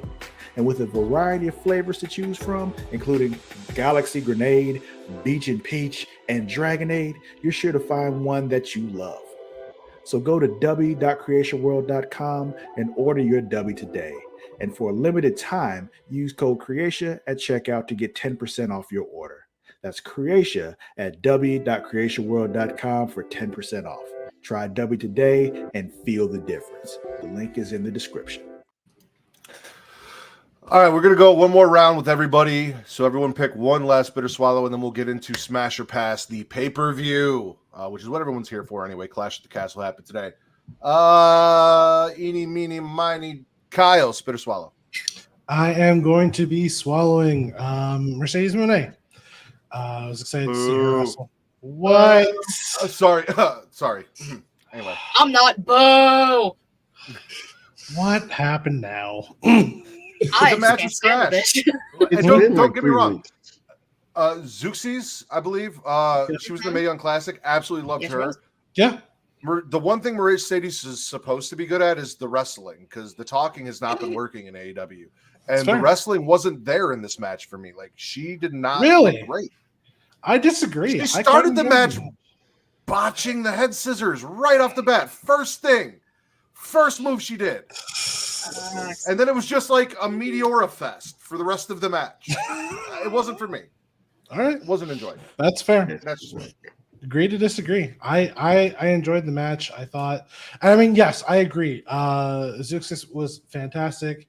It's good to see them feature CMLL wrestlers as well, which they had the partnership with AAA before, which is I think has devolved pretty quickly. But it's great to see them feature some more talent in AEW from around the globe. And yeah, I enjoyed the match. What was it perfect? No, but it's more I'm just excited to see her wrestling on TV again. And hoping that we get to see more of it in the future. I remain a fan of Mercedes Moné. I recognize that there's people who are going to be having the haterade, and that's fine. I had the haterade earlier. This is the thing, but I made a list in the past of my favorite wrestlers of all time, and she was on that top 10 list, and she remains there. So we'll see where things continue to go. I'm excited to see her continue forward with this TBS title run, and yeah, I'm enjoying it so far. I get the talking, but again, if I'm going to defend Ricochet, talking doesn't matter as much in wrestling as people think it does. I am sorry. Depends on what you like in wrestling. Yeah. So that's where I'm at. All right. I'll defer to the remainder of the group for your hateration on Mercedes Moné. I also like the match, so I can't really say it. I enjoyed it quite a bit.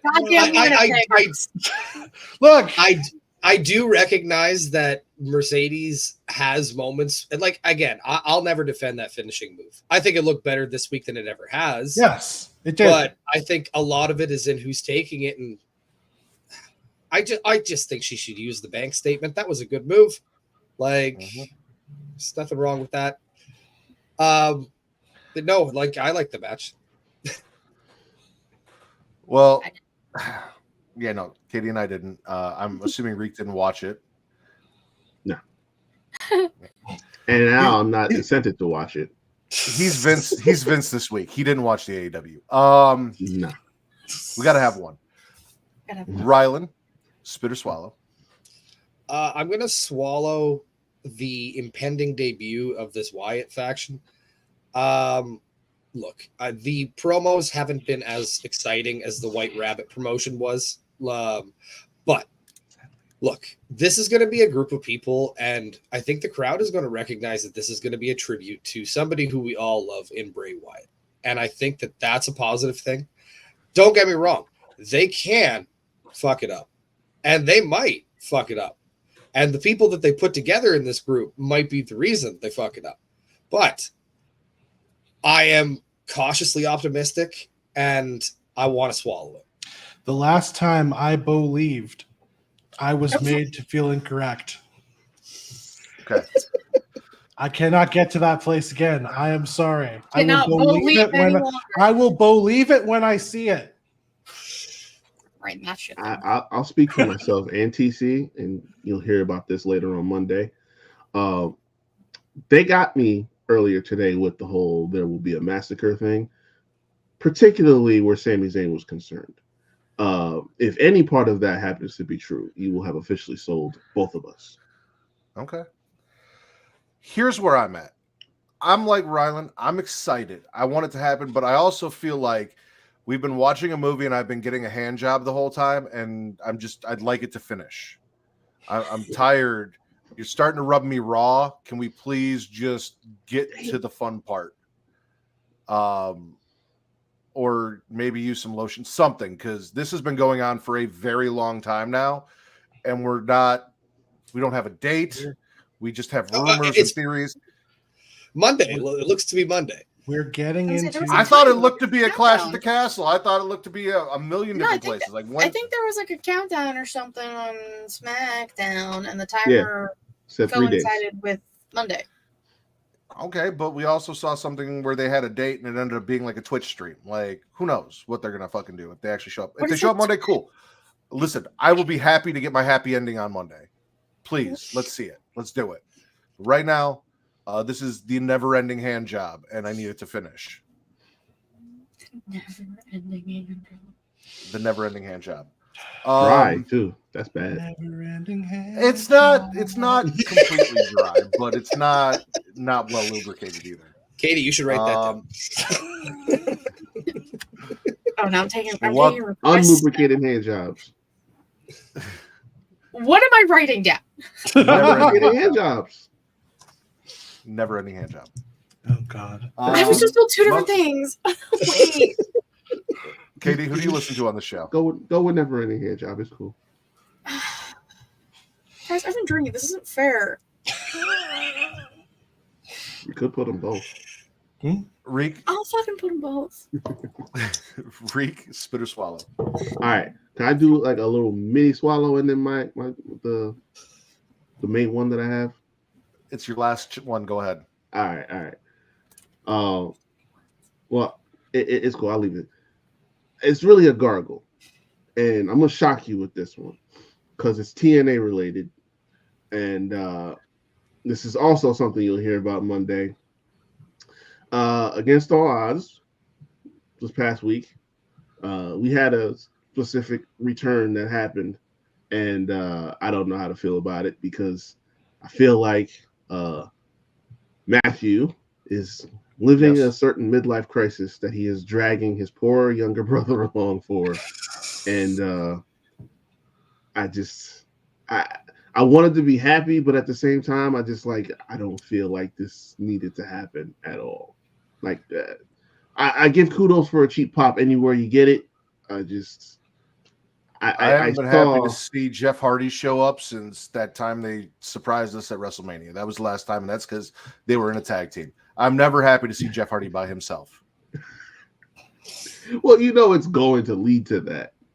And realistically, now that if they both, signed with TNA, then it's only a matter of time at this point with the current situation that we'll see them back over here. So it's like, yeah, It's possible that they don't got it no more.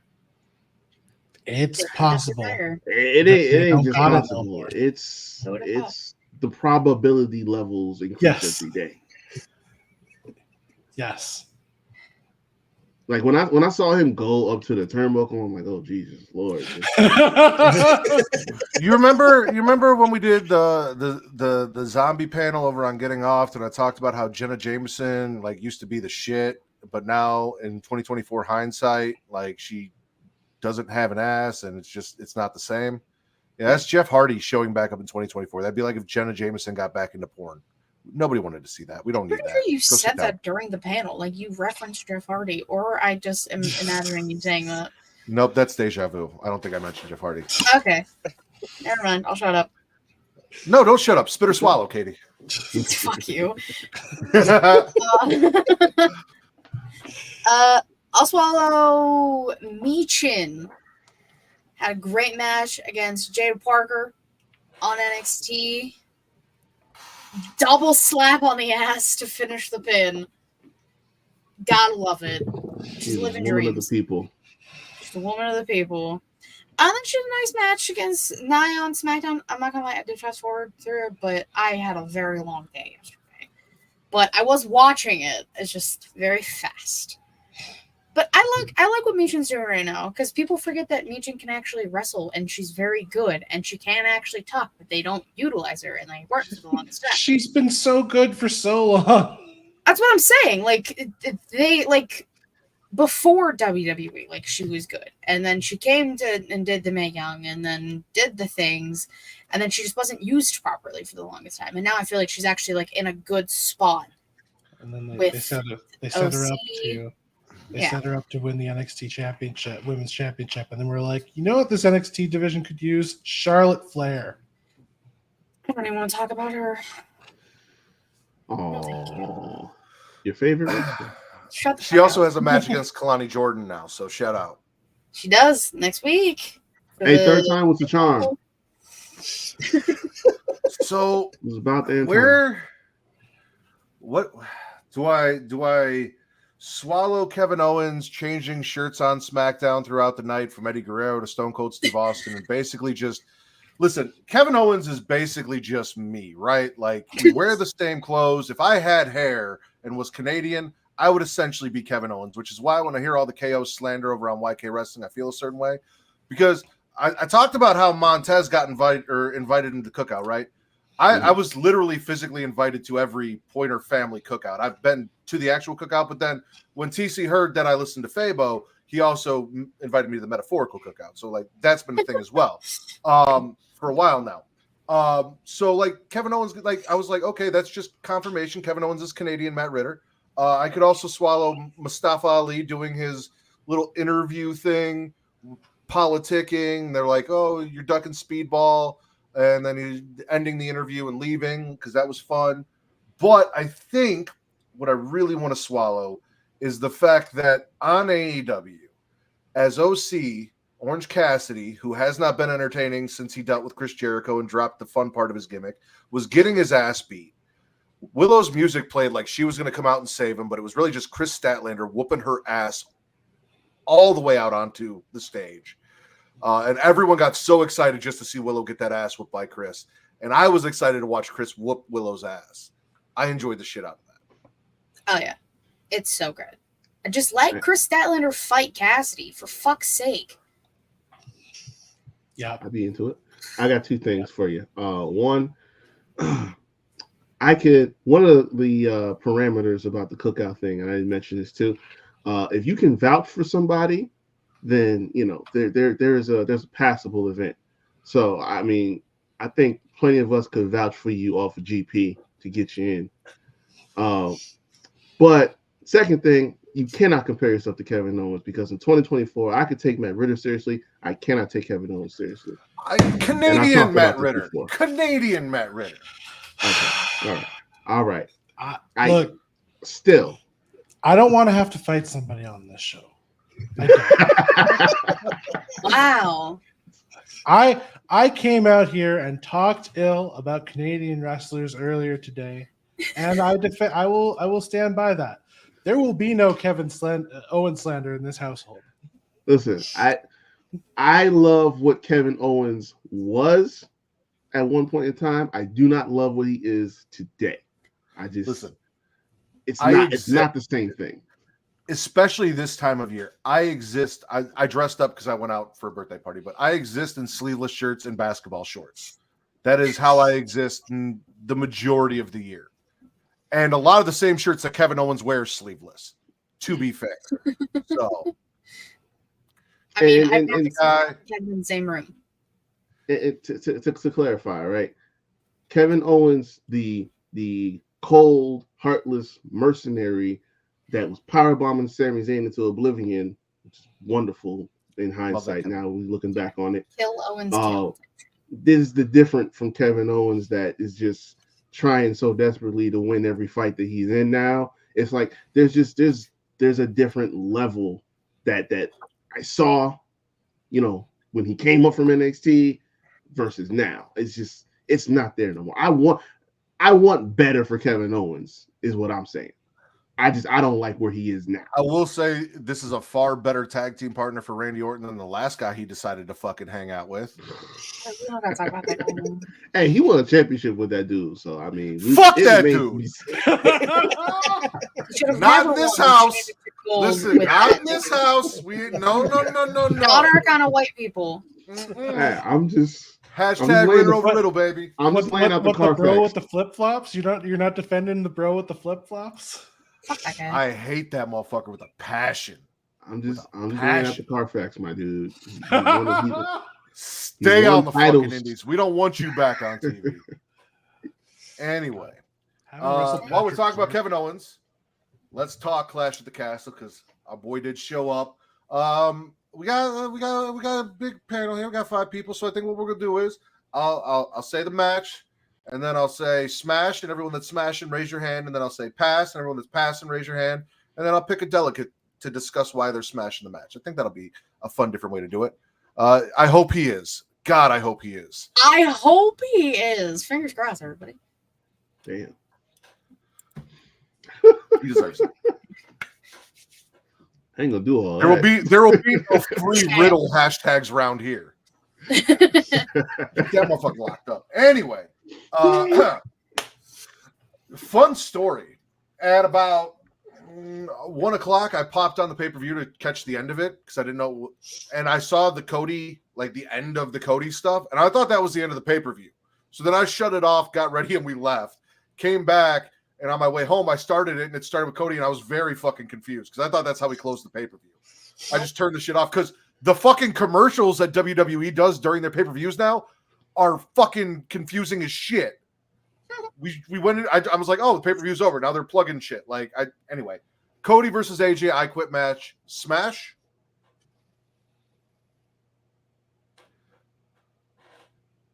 Kyle.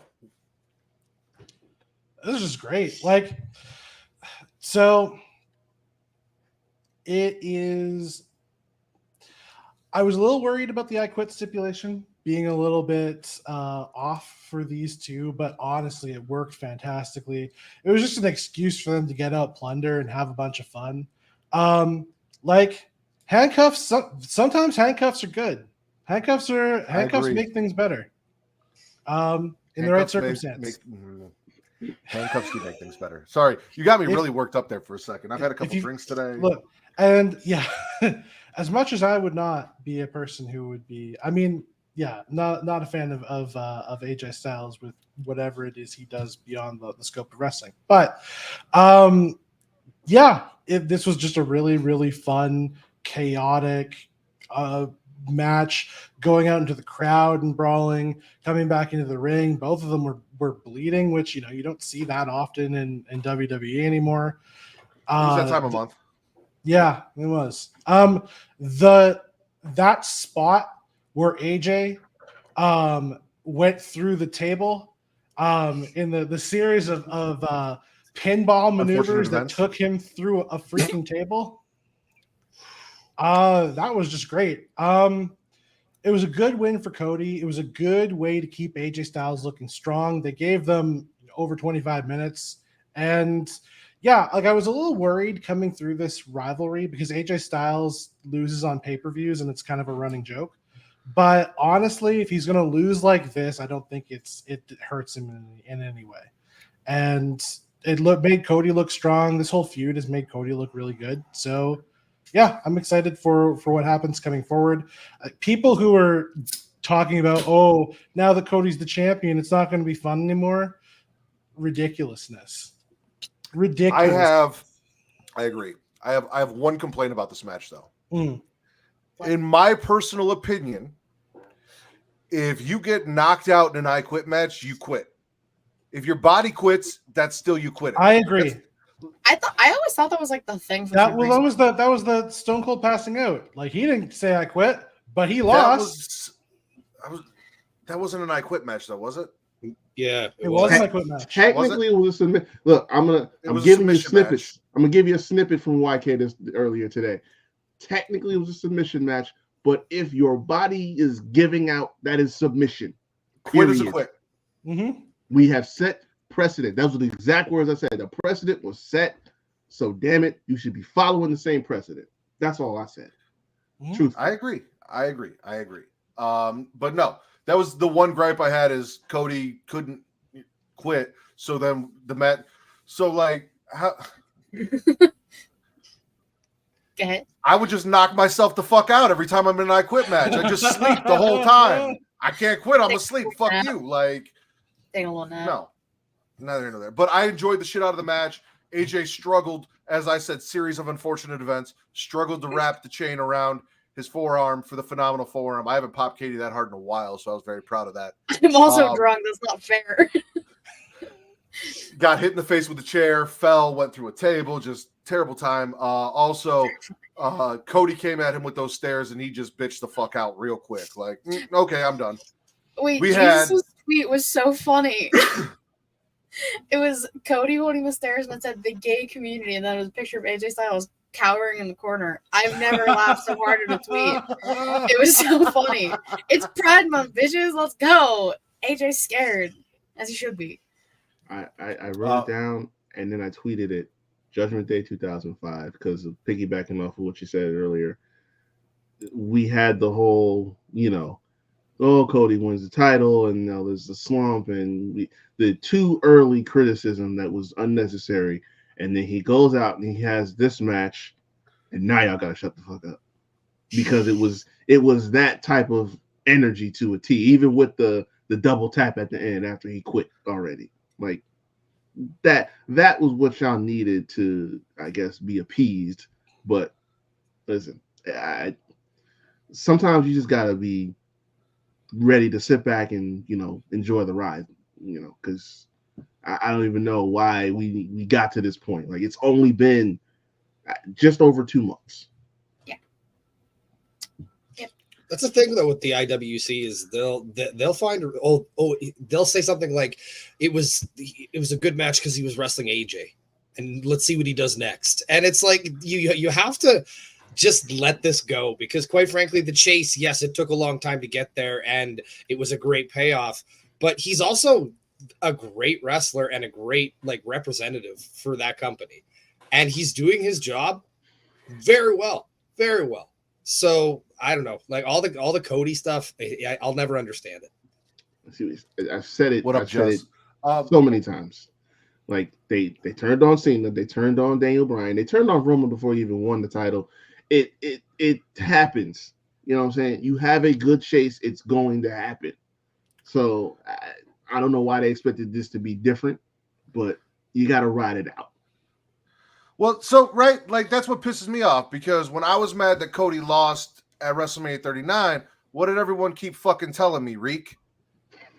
Let it play out. It's going to be better at WrestleMania 40. And then those same people try to take WrestleMania 40 away from me and got mad when I got what the fuck I wanted, even though they're getting what the fuck they want at WrestleMania 41, it sounds like. But he didn't come here to have that conversation.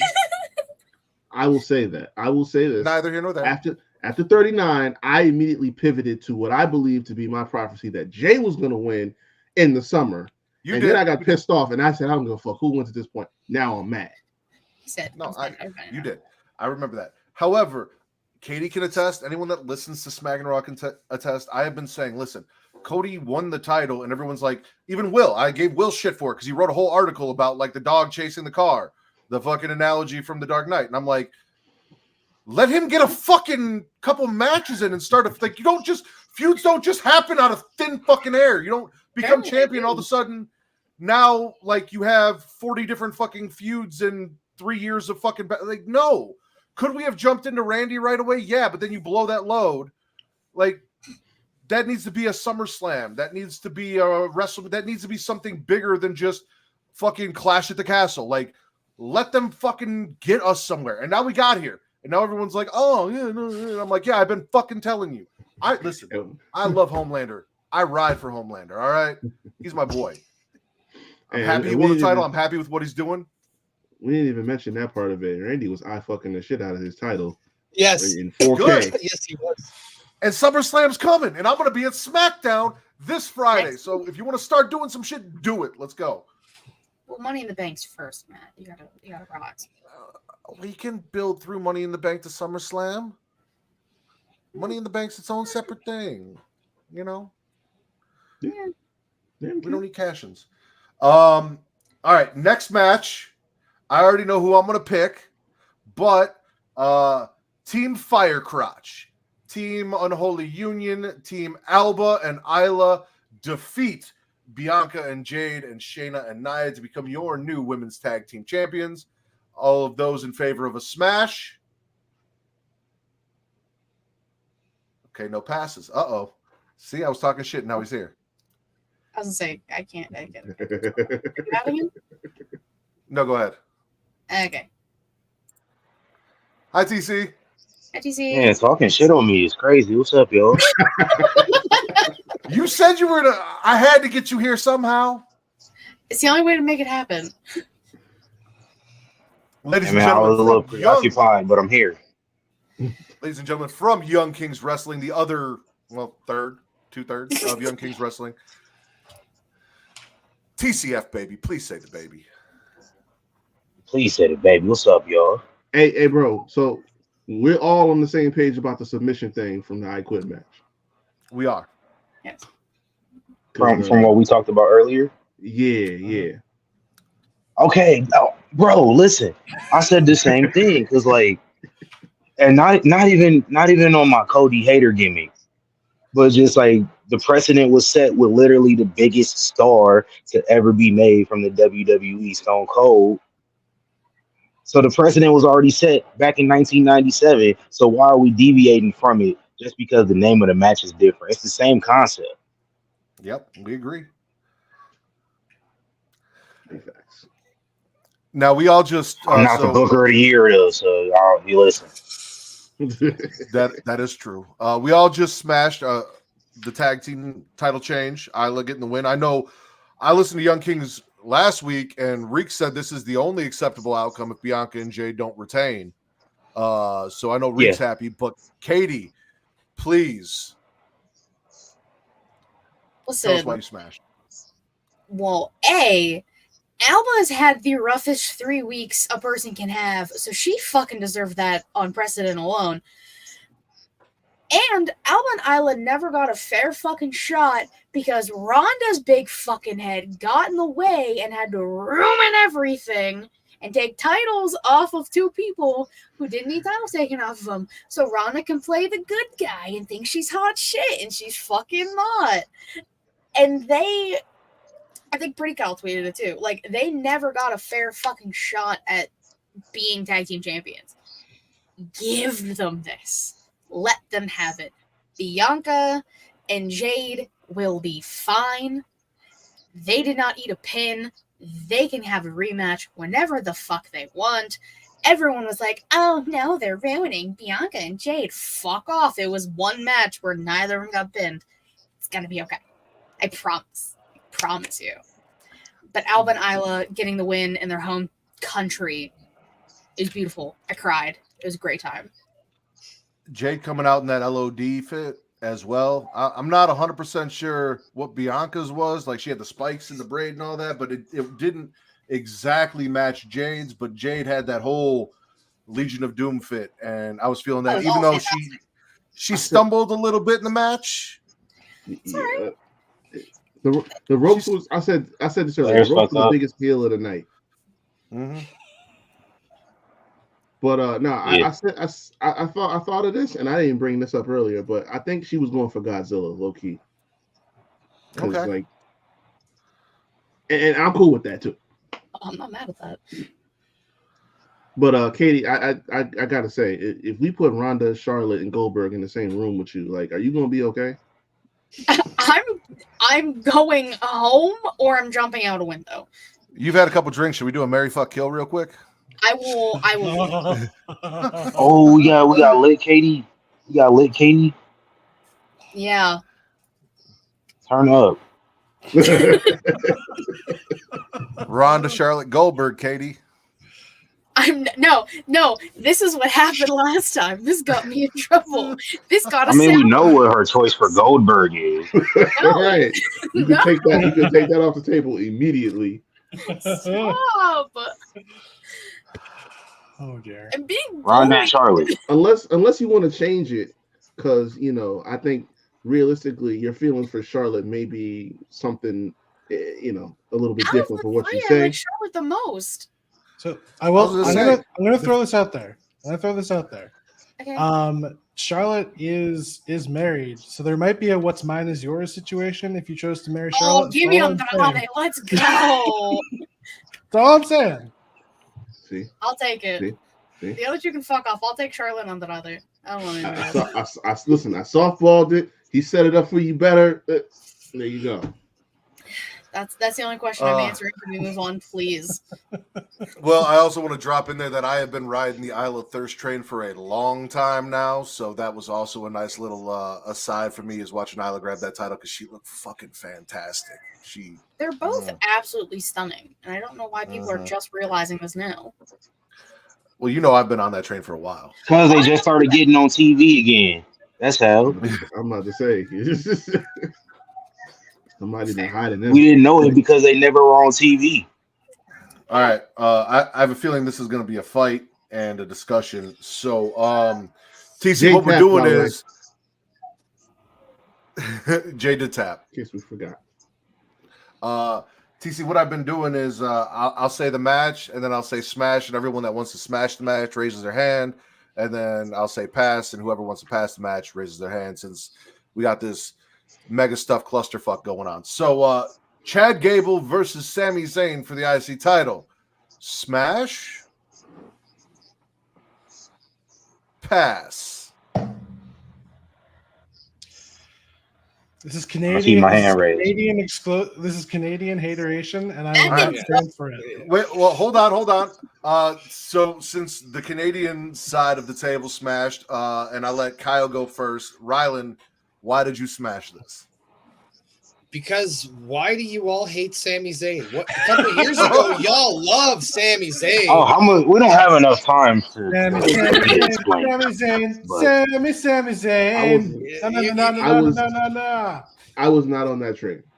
Okay, well, that's fair, but no, like, first, this is no shade on Chad Gable. Chad Gable, this character transition to being a heel has been fantastic. I loved all the interplay he had with the Alpha Academy? Yep. Like, I love all that, but Sami Zayn is a good hand to hold that Intercontinental title and have these kinds of matches. Like, there's what's the matter here?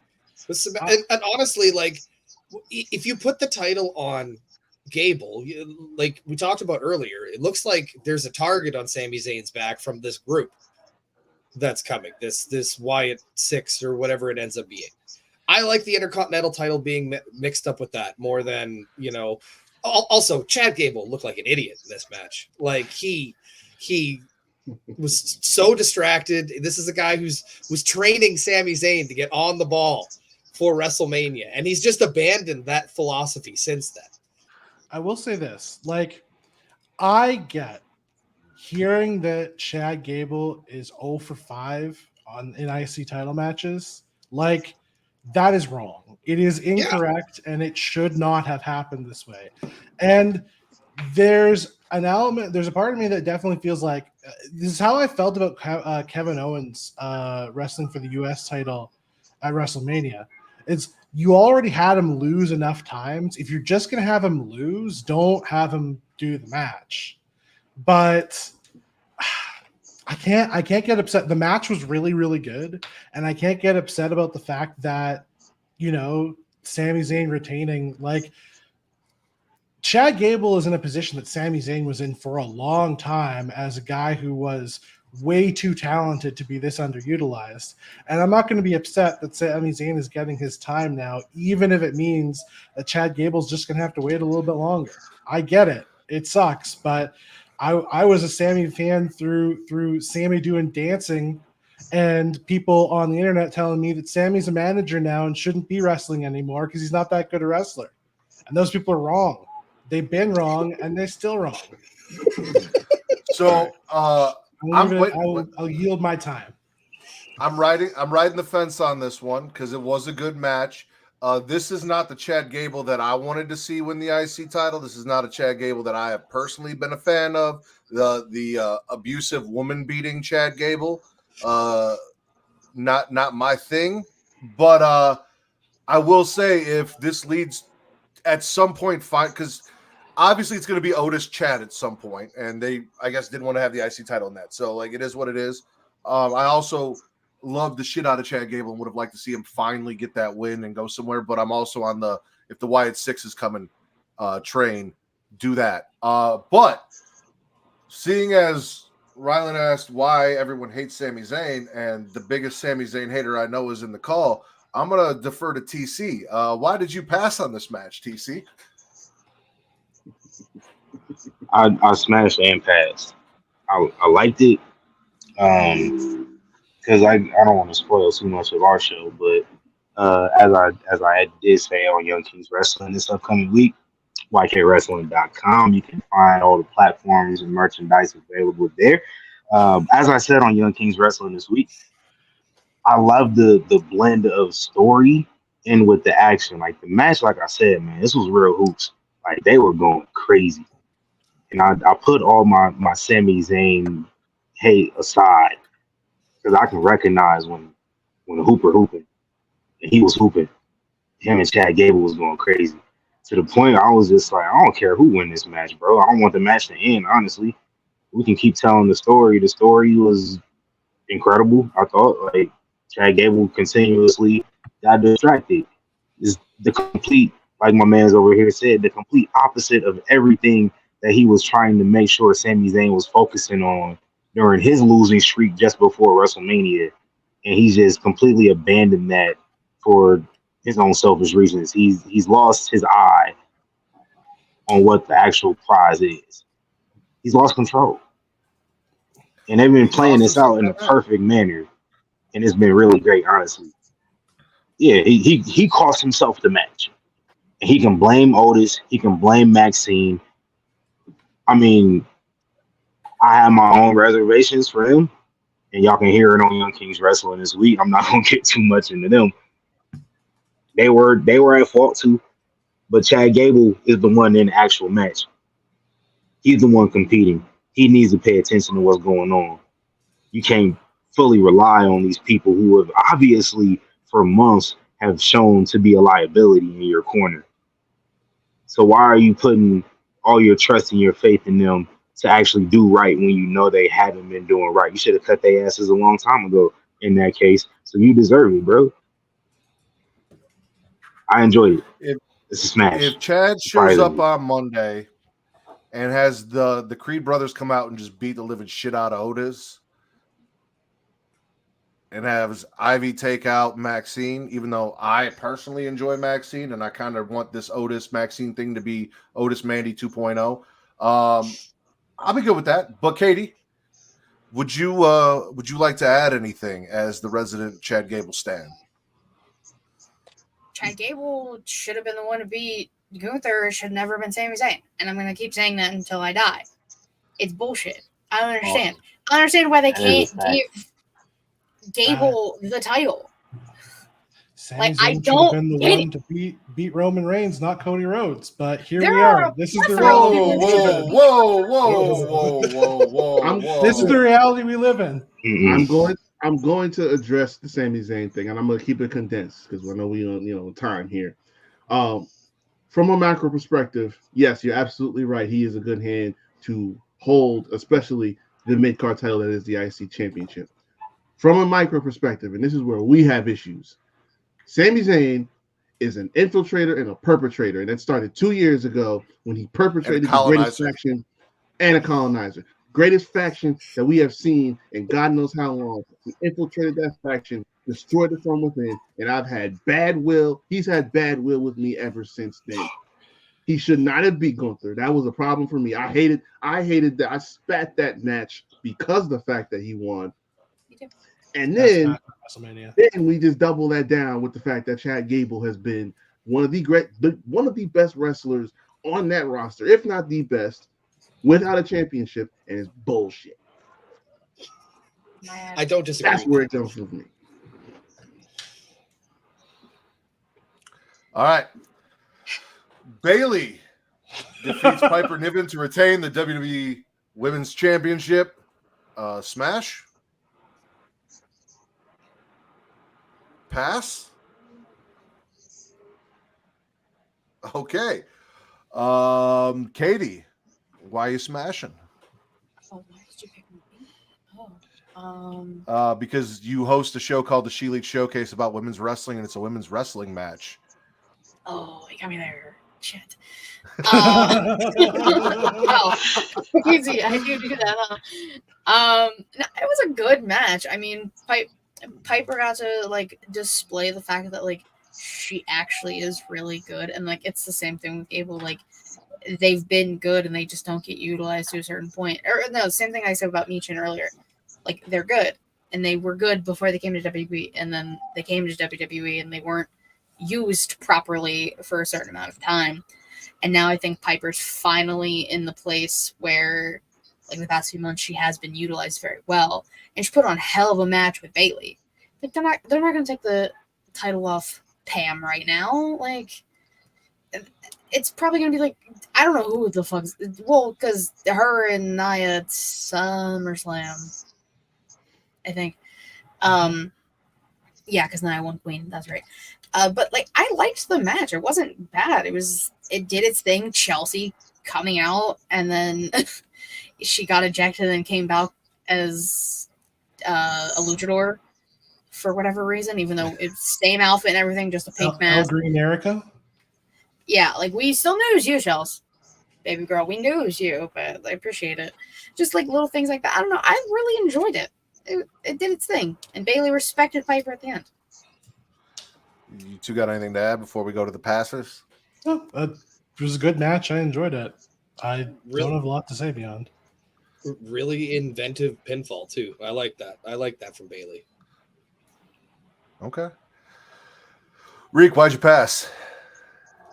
It's not so much the match itself; it's the fact that it's been basically thrown together, as kind of that in between. And I don't know how to get into this more than what we said on Young Kings earlier, but it's the fact that like the main focus, like he said, you got Nia coming down, right? That's where a bulk of the booking and the energy is going to go into, and I feel like we talk so much about how, Piper been putting on for so long for Scotland. And it's like, I feel like more time would have been needed to get the proper investment into this. I couldn't get invested into it like that. It wasn't a bad match. You know what I'm saying? It was decent. But and I said this earlier, like I was more interested in what Chelsea was doing. You know what I'm saying? It's just like, with more time, if you run this back and you give more time and, energy into actually building this as a feud, you got me. At this point in time, when it happened, what 2 weeks ago we started this and just jump started into a feud, it wasn't getting me. It wasn't a bad match. You know what I'm saying? It's no knock on either of them. It just we needed to build this more to okay. Really get me from a whole perspective. You got anything to add, TC? Nah, he hit it right on the money. Okay. So I'm passing, but strictly for the fact that Bailey won. And here's my thoughts on it. Piper is fucking fantastic. I'm all about people getting their flowers. We know that the eventual idea is Nia probably maybe dethroning Bailey come SummerSlam, or at least getting the match and the opportunity to do so. I personally would rather see Nia versus Piper. Also, I'd be cool with Piper having a little 2-month run, getting her flowers, having that under her belt, being that transitional champion, and then losing to Nia Jax, if that's where we're going, and giving it to Piper, because the Bailey run really hasn't done shit from me. Like she won a WrestleMania match. I'm happy for her. Good. This whole thing hasn't done it for me. I actually enjoyed the build of this. I was excited. I wanted Piper to win. I wanted everyone that was Scottish to win in Scotland, and I didn't get it. One of them I'm okay with, though, because it was justified. And we're going to talk about that here real quick. Ladies and gentlemen, our main event of the evening, Drew McIntyre. You're not gonna say the thing? What thing? That you want to see Piper and Nia, and you didn't say the thing. Yeah, not some big meaty women slapping meat. We just right over that. I thought we was on this show. Big beautiful women slapping meat. BBW. SM.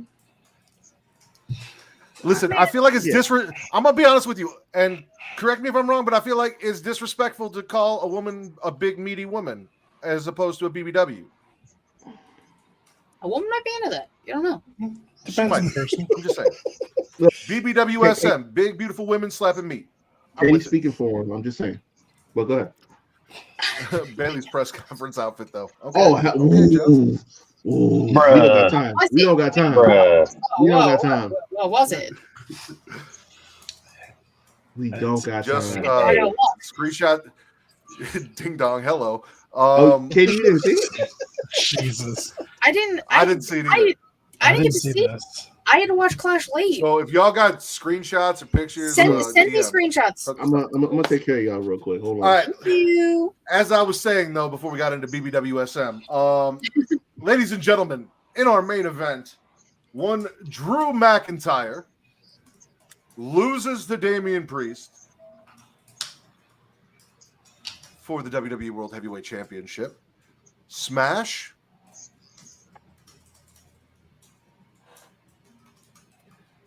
Pass. Y'all gonna make me do this, eh? Okay. Y'all make me do this. I'm gonna go since I'm the only one that hasn't gone. Listen, Drew did this to Drew. Screw Drew. This man has been trolling my boy CM Punk so fucking hard. He made T-shirts. He's been talking shit, and CM Punk keeps coming up and being like, "Keep talking shit. Bad things are gonna happen," and he doesn't stop talking shit. What did he expect to happen? What did he expect to happen? He thought CM Punk just wasn't going to fly to Scotland and handle his business? CM Punk did what CM Punk had to do. And I can't wait to get those two in the ring. CM Punk is my boy. He handled his business. This man insulted him. This man trolled him. This man made T-shirts and put his face on T-shirts and talked all of his shit. And he got what he deserved. It is what it is. I mean, he openly said, like, I prayed for you to get hurt. And at that point in time, like, violence will be chosen every step of the way. And CM Punk said, I don't pray, I make shit happen. What did he do? I didn't see him on his knees in prayer. I saw him on his knees making shit happen. The Tony D'Angelo was coming out strong in you today.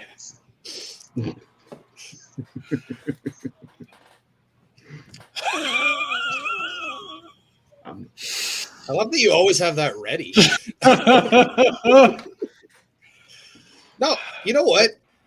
Big Philly got jiggy with it, and I love Drew McIntyre. Don't get me wrong, but no one's gonna talk enough about how Damian Priest really showed out in this match. Oh, fuck he yeah. looked great. He looked great. Also, that chokeslam looked great every time. But no, this was a really, really great match. And honestly, like, yeah, it was a fucked finish and whatever else, but it furthers the story that we're going to anyway. Like, I didn't want to see Damian Priest get the title taken off of him right away. Don't get me wrong, I wanted Drew to have his moment, but like, he kind of just had his moment. He had this great match, and now he's going to have another great match with CM Punk. God damn. Yeah, I know. Okay. I had a nice moment to myself while everyone was talking. I didn't hear anything for the past 2 minutes. No, check out I agree. It was a what happened great. here? They saw I showed the press conference fit. I see. Fuck Bailey short Bailey tights. No, it really was. It also was a really good match. And I said that this feud with Drew McIntyre has kind of put me over on Damian Priest as being in that main event spot. I feel like he's handled himself with Drew in that spot. So yeah, no, this was all good for me. Katie or DC, you want to add anything before we let the passer go? See? That player hater race has gotten a little closer than it was in the last month. I'll just say that much. Way closer. Yeah, DP is the one-legged man in the ass kicking contest that won, because Lord only knows he. Nah, his leg's fucked. Like, he's definitely injured. Triple And H he's gonna keep using it. But he said it. All right. Like, go ahead, Kyle. Tell us why you're passing. Look, the match was excellent. I'm glad to see Damian Priest getting his flowers. However, I said, and shout out to Wallet Media, back when we did our WrestleMania preview, we were talking about this, that there was a problem with the situation they had set up with the whole heavyweight championship with Seth Rollins in this whole situation, is that Seth Rollins was going to be losing that title at WrestleMania. That was always the way it was going to go. It had to be the way it was going to go. And you had two people who desperately needed to win that title. Drew McIntyre was in a place for the last year, kind of spinning his wheels all over the place. There were questions as to whether or not he was still going to be in the company. And Damian Priest, not only was Damian Priest in a situation where he was kind of spinning his tires after being Senor Money in the Bank and Senor Do Nothing with the Money in the Bank, in going full Austin Theory with it. he was representing the Money in the Bank that in their last however many champions include both Austin Theory and the aforementioned Otis, who, if he's lucky, might get a win in a non-title match over Chad Gable. Is where his career is at now. He does have Maxine though, so yes, that's true. That's Honestly, like if Mandy Rose comes back, maybe that's the stable. That's what Otis needs. Otis and his hose. repackage Otis as the White Godfather. Look, For all of that. I'm not opposed. But so Damian Priest was going to have to win the title at WrestleMania. But then they had it set up so that Drew McIntyre could win the championship in Scotland, and everyone could be happy. And Drew McIntyre, who had a Clash in the Castle, not even in Scotland before, and then a match that he should have won. Yes, he does. And my question is, because like between the two, if you're asking me to take the long-term career trajectory of one of two people, being Damian Priest or Drew McIntyre, I am picking Drew McIntyre every day and twice on Sunday. As a wrestler, as a talker, as just in everything. He is that dude. And you don't pass up on giving those opportunities to that dude. And he's having a great heel run. So I say this with all of the love in my heart I can muster for Phil, for my man Phil. I hope he beats his ass. I hope he beats his ass and squashes him in 2 minutes. We need to build Drew McIntyre back up as Killer Drew McIntyre. And if you made him mad, if you want to make me interested in this character again and make me interested in SummerSlam, poor Phil's got to have a real bad day. But what's going to happen? Phil's going to beat him at SummerSlam, and it's just going to be more sad days for Drew McIntyre. Thanks for re-signing, buddy. Hope you enjoy it. So here's the thing with that, and then we'll close out the show because we're right there. We started about 10 minutes in. We all knew that the end game was going to be Drew versus Phil. That's where all of this has been building since the injury at the Royal Rumble and the T-shirts and the bullshit. And I know a lot of people were saying, I don't want CM Punk to come into WWE and be in the title picture. And they weren't happy that he was going to be challenging Seth Rollins for the title at fucking WrestleMania. I also want to side note that I looked at the chat and realized it was very segregated and had to mix things up. So now we've got a reverse Oreo up top and a regular Oreo on the bottom since it was going to be mega stuff for Oreo. We're good. Now CM Punk is going to go against Drew McIntyre in a feud that doesn't need a title because they are two of the top guys, something that we desperately need in WWE, two main event guys who don't need a championship to have a good feud and tell a good story. And CM Punk won't be in the title picture. He'll be out of the title picture. We can do something else with the championship, bring somebody else up, do something. This is all good things. There's no issue here. These are all good things. Until Phil wins. And then it's not good things. Then he can go to Damian or what? I disagree. Phil needs to. Anyway. Yeah, I'm with you, Matt. I'm with you. This CM Punk hate is just a lot, Kyle. It's a lot. Wow. He's barely. Counseling. I'm not. This isn't CM Punk hate. This is Drew McIntyre defense. We'll see. The best thing about AEW in the last 2 years. So.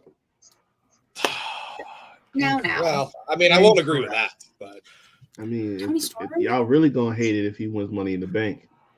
It was one of my fantasy scenarios at the end of the show. Give me all that. All right, so here's what we're gonna do real quick. Instead of favorite show of the week, we're gonna do favorite match of the pay-per-view. Kyle, favorite match of the pay-per-view. Road Styles. It was a barn burner. Katie. Tag titles. Reek. This looks so cringe when you said that. I Quit match. Rylan? The I Quit match. TC? Intercontinental Championship. I'm gonna go with Katie. I'm gonna go with the tag titles. I'm gonna let my Let's thirst go! overweigh my CM Punk. That's where I was. So we are gonna start with Wednesday Night Wallop. Whichever one of the two of you want to plug where you guys can find everything Wallop Media. I had to do it. No, tell everyone where they can find Wallop Media and all of the things you guys do, including a show that I might be on very soon. Yeah, you're booked. You're on the list. You can check out all of our stuff every single Friday on any podcast catcher you have. We have a plethora of shows, including Wallop Roundup, where Kyle and I discussed the last AEW very long pay-per-view. Too long of a pay-per-view. Wallop Rewind, which we talked about. Get it done. Yeah, I'm with you. Wallop Rewind, we talked about WCW Starrcade 93. That was a lot of fun. More fun than I anticipated having. What else? World's Funniest Podcast is the last day of every single month. Kyle, what else do we have? We've got some quizzes. We just put out one. We did an 80s night that was not that long ago, where we had a man show up and show everybody what it means to be a real trivia contestant. Let me tell you, there was some dominant performances there. But we do need. Matt, we need to have you back on. I would like to do a 90s day or like an Attitude Era or something like that. And I would definitely want to have you on for that for the best of. I am a Wallop Media champion. Yes, Wrestle Quizdom champion twice over, I believe. So yeah, check out all of our stuff. We do good work. I promise. TC and Reek. You want to go first, Reek? All right. You want me to plug ours or just? Go ahead, man. Go ahead. You never do. I always do it. Go ahead. All right. Well, y'all can find Young Kings Wrestling everywhere at ykingwrestling.com for all the links to the merch and the show. You know what I'm saying? On all streaming platforms. Get your merch on there, like some our BLM NWO inspired gear. You can find me at RickHavoc24 on Instagram and on Twitter. Also, you can check out the Havoc Hour where I talk sports and entertainment on all streaming platforms as well. And I never plugged this. I got a link tree of my own at RickHavoc24. You can check that out too. And if you guys are interested in redemption stories as wrestling fans, Reek has one next Sunday for trivia. But our current winner of our first ever Getting Off Trick or Trivia, Katie, where can they find you and all the things you do? Yeah, Katie Wrestling 13 on Twitter, Linktree, we're about to get all things She Leads Showcase, twitch.tv/She Leads Showcase, and youtube.com/She Leads Showcase. This Wednesday will be after Dynamite, because Savannah's busy on Thursday, so it'd be nice. So Wednesday night, Showcase again. Yeah, I do a lot of shit. I don't feel like going through everything. You can find everything over there. And as always, you guys can follow me at Matt Ridders, MATTRDDER on X or Twitter for your wrestling content, at Getting Off for your horror content, and everywhere else at Smackin It Raw, Instagram, Threads, TikTok, Blue Sky, all of those places. Also follow at It's Creation World, ITSCREATIA World for all of your Creation World needs. For Wallop Media, Young Kings Wrestling, the She Leads Showcase. I am the Smut Guru, the patron saint of podcast, and the Warden Matt Ritter. And this has been your #1 wrestling podcast on places where you can find people having sex on the internet.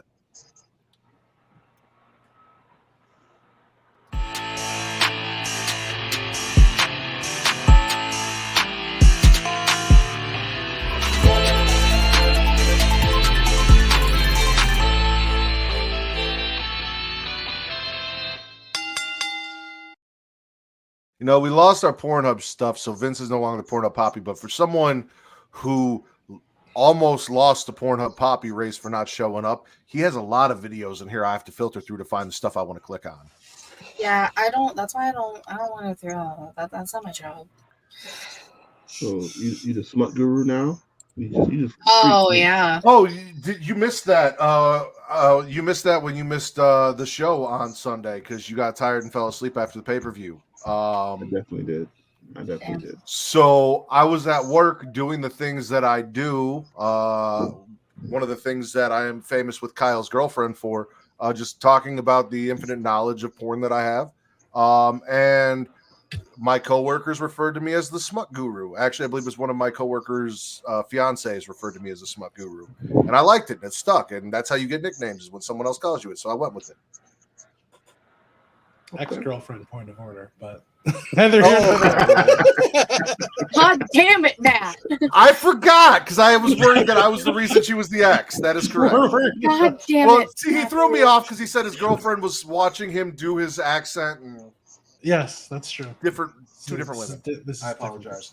God damn it, Matt. I'm You're never going to come back now. You keep insulting them. Also, she's watching me do this, so you're putting me in a place right now. God damn it, Matt. The You break up Winnipeggers are two never of my going to come back. relationships, Matt. I gotta come fight you at that point. You slandering his However, favorites. Like, you just taking all I the wasn't boxes, slandering his favorites. That was you. man. Oh, that was me. Yeah, got me. Whoa.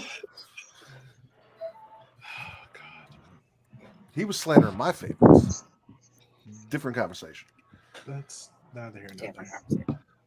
Yeah, no, I'm sorry that we missed the trip to the palace. Katie and I both being stuck, but glad it sounds like you guys had a good show, and I can't wait to listen to it on Monday. Yeah. If anyone in the Yeah, Chicagoland that's area is still listening to this point, you're going to SmackDown, you can hit me up, catch me at SmackDown on Friday. Matt going outside for once.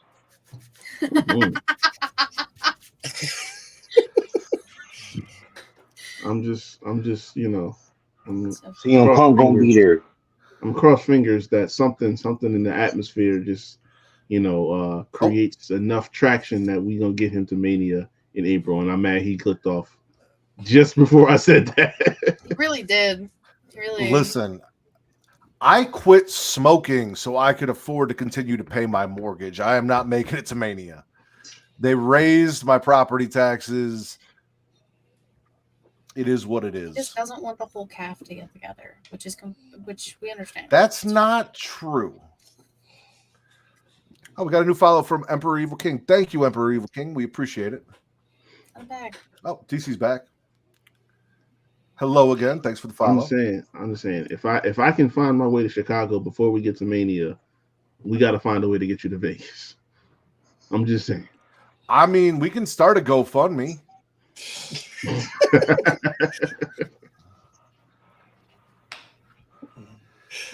That or if you can figure out how to get my property taxes lowered back to where the fuck they were last year, we could be good. But outside of that, the value of your house go up, or so the way my mortgage worked was it was a percentage point lower for the first year, so I knew that percentage point was going to go up, but also the taxes came in higher than what was anticipated. So right now I'm making up for last year's taxes and the shortfall plus what they anticipate for next year. So again, that mortgage payment shot up $400 out of fucking nowhere. And I was like, I got to figure some shit out. And I looked, and it makes me sad because I see Rylan over there just enjoying life with his cigarettes. And I was like, that's an easy way to get my $400 back, is just to not do that anymore. So it's been about a month since I've had a cigarette. Going strong. Good for you. Good for you. I quit cocaine, cold turkey. I'm going to smoke forever, I think. That's it. I did it. No. You did your one thing? Well, and honestly, like in Ontario, there's like I guess all over Canada, there's reserves that you can go to buy cheap cigarettes. Okay. I thought we were talking cocaine still. No. I thought all over Ontario there are reserves where you can buy cheap cocaine. I wouldn't be here if there was. No. No, like you could buy a carton of cigarettes for $20 and you can't afford not to smoke at that point. There's 20 Canadian bucks, by the way. I was going to say it's almost like $15 for a fucking pack. out here. Yes. When I left Winnipeg, my cigarettes were $17. I moved to Ontario and they were $13. And then once I discovered the reserve, like it was all over after that. What is the exchange rate on a Canadian dollar to an American dollar? Right now it's about 70 cents on the dollar. So Okay. if I want to partake in American things, I have to pay an extra like 30 cents or some odd. But you guys do have all the raptor fossils up there, so It's true. It's true. We have them. That's quite a few. All the Raptors. TC, you missed the basketball talk. We had basketball talk on the pre-show. Oh shit! I mean, God. to be What kind of fair, we basketball just talked about how we have one Canadian team and the other one left and continues to call themselves the Grizzlies while existing in Memphis. Were there no Grizzlies? No, there's no Grizzlies in Memphis. And then I mentioned how the other team is the Raptors. Yeah, that's and apparently they have a lot of Raptor fossils up in Toronto, because why else would you name your team Toronto Raptors? Jurassic Park had just come out. People were excited. I don't understand the name either, but it stuck. And also purple jerseys, which is always good to see. They also want to know why the Jazz was still the Jazz when the Jazz moved away from a place that has jazz to a place that doesn't have it. Jazz. Listen, I've been in Utah. There was no jazz. I've never stepped foot in Utah. I have no fucking idea. Lots of Mormons, no jazz. I was about to say, they're those folks out there are not doing nothing jazz related at all. That is a state that claps on the ones and threes. There are no lakes in Los Angeles. Yeah, no, that we talked about that too. Yeah. Mm-hmm. There are no Bulls in Chicago. That you know of. Well, I mean, there are, but they're different kind of Bulls. We talked about cuckolding once already. We don't need to get back into that. So we're going down a dark path. It's the post show. Why not? Yeah. Let's fuck around. Yeah, I've seen something that is very, very insufferable to me. I don't know how y'all feel about this particular topic, but y'all remember Izzy? The Bailey's fan? Yeah. Unfortunately, yeah. Right. Apparently, she just won a championship on the Indies, so we're on that path now. I think she wanted. She was trained to be a pro wrestling. Yeah, Mission Pro Wrestling down in Texas. She just won a championship over there. No, of course it was Texas. How old is so she? it's about to get real insufferable, is what I'm saying. Oh well, if she's 18, she can win titles. Fuck it. I'm not against Thunder Rosa, what are you doing, bro?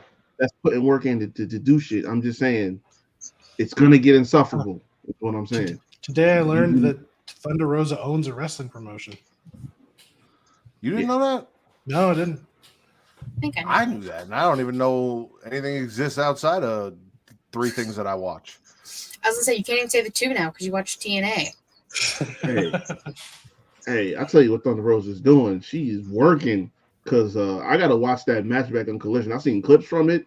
And it was her and Deanna was cooking. Oh yeah, wasn't it? I watched AEW tonight, y'all. What? I did. What the fuck? It could be enjoyable wrestling from time to time. I can't watch it week to week anymore, but I watched it. I watched it for one segment. I watched it for Christian.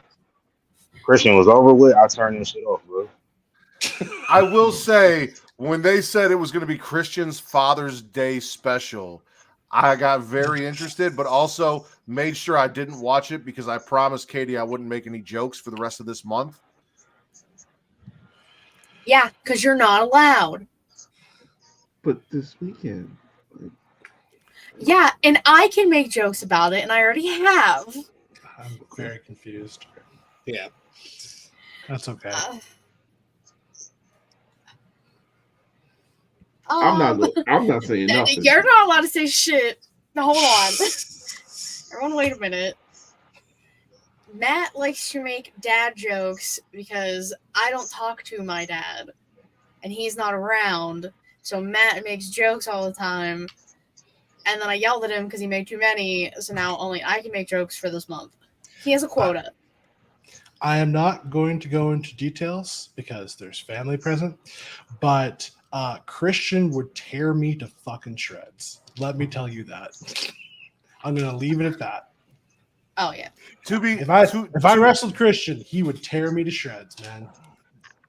To be clear, the ongoing joke is that I am Katie's father figure. And what a wonderful father figure you are. Right? Calling yourself the smut guru. There you go. My dad, the smut guru. That's something's always gonna have to deal with when she turns. Oh, that poor girl. Fucking talk about, yeah, but you know, it is what it is. She's just gonna be like, I gotta go. There's gonna be a time where things are stumbled upon and explanations will have to be had. That's a fun day for future Matt. Oh, I can't wait for that conversation. For sure. I think I can handle it. It's gonna be so funny. You just gotta own it. Like when you have that moment where she comes to you eventually and goes, "Did you used to host a wrestling show on Pornhub?" Yeah, and it was the number one wrestling show on Pornhub. Both of you just assume Matt still won't be doing it in some way, shape, or form. I'm about to say, like, you're Very operating sad. under the pretense that he won't still be doing it. Nah, he's I mean, she's aware that I have a podcast and she wants to be a part of it as often as possible. Yeah, she comes through every now and then. cameos. But I feel like if she comes to me and she has questions, I'll just have to. Oh shit! Oh no! Oh, God. Fuck, here we go. Listen, Zoe. The thing about your father is that he is a very promiscuous soul. That is how you got here. You need to understand these things. He has an intimate knowledge. If he did not have this intimate knowledge, your mother probably still wouldn't be here. He keeps her very satisfied. You just need to understand that these things exist, and it is perfectly normal. It is perfectly fine. There are no issues here. This is a health teacher character on a sketch show. Also, just waiting to happen. Rick, how are you? I'm cool. I'm cool. It is good to see you. Oh man. Bestie, you got a big old smile on your face. How you been? Hi, bestie. Oh, you acknowledge y'all besties now. The Rack is only my bestie when I'm drunk. So That's crazy. That checks out. That It tracks definitely checks out. 100%. Text. I did hear there was a Mary Fuck Kill earlier. Katie, did you ever finish answering? How dare you? The Rack heard you said you were going to marry the Charlotte Flair, but we didn't get to hear what you were going to do No, with the I Ronda said Rouseys and the Goldbergs. No, shh. All I said was I don't need the other two. Kill them both. Give me Charlotte. That's not how the game not works, it. Katie. That's how it works. Nah. That's how it Listen, works. if you are going No. to marry Charlotte because of Andrade, I understand, but there are still two options that need to be vetted out. So who No. are you killing and who? No, we're not playing So this game. basically, You can either So- repeat the phrase the Rack had Are you you say ta- the first time you were Are you drunk. taking the jackhammer or the armbar? This is what we need to know. Listen, if you had not been drinking, I would have suggested, because she does the figure eight. The figure eight is kind of like the scissoring. Then you fuck the Charlotte Flairs. You marry Ronda because divorce is an option, at least now until Trump wins and takes away all of your rights. But for now, you can still get divorced. And then you kill Goldberg, and then we don't have to hear you say that you want to fuck Goldberg again. Like, this is the best option for you. This is how it should go. But since you already decided to marry Charlotte, we the people, not in the sense of the Declaration of Independence, but the people here would like to know who is getting killed, who is getting fucked. I don't want to play this game anymore. basically, she's standing on business with Goldberg. That's what I'm hearing. No. Yeah, that's what No. I said.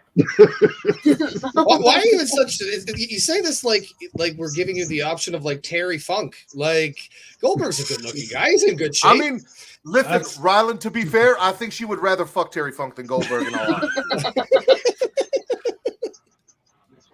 I just don't understand why Dill keeps popping up in these situations. Listen, the rack did not come up with these options. All right, that was not the rack. That was the milk dud, the sexy milk dud below you. That was his options. It's just the way she was giving energy to Ronda. It just brought back the thought that, okay, yeah, I know she hates Ronda, she hates Charlotte, she claims to hate Goldberg, but we got some different conversations in different days. So okay, Katie, would you listen? Would you accept a substitution for Goldberg? That's on who it is. No.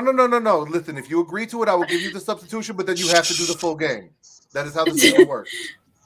No, because I have a feeling it's going to be just as bad or completely worse, and now I'm scared.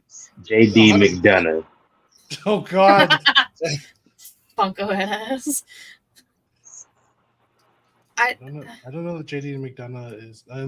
No, we're not making jokes. We're not. Nope. Nope. I was going to go down a road that I was going to immediately regret. We're going to pass. That's why it's the post show. you want the Can you substitution? can you give me a hint on the substitution? No, that is not how this works, Katie. You either agree or you disagree. We are not. No. Mm-mm. But Goldberg will not be in the scenario, so you will never have that sound bite repeated. He is gone. It'll be Ronda, it'll be Charlotte, and it'll be a new third option.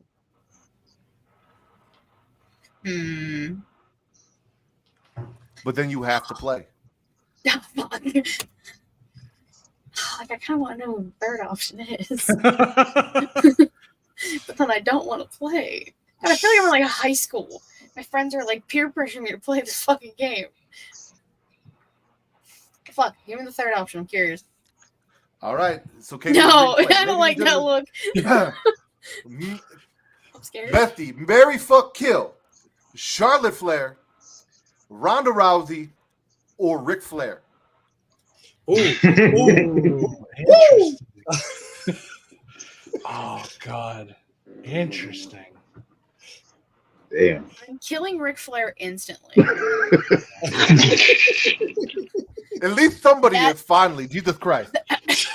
Yeah, He's trying so hard to do it to then? himself. You know what happens then? I get a point on my Deadpool. Finally. For once. Oh, man. Are you going to say the words, or are you just going to leave them Hold implied? on. No. I gotta cook. Listen, we are playing the game. She has. Yep. Oh, I gotta cook. Let me cook. Let me think about this. Okay. Think about this for a second. Because you're right. Divorce is an option. Mhm. It's very plausible.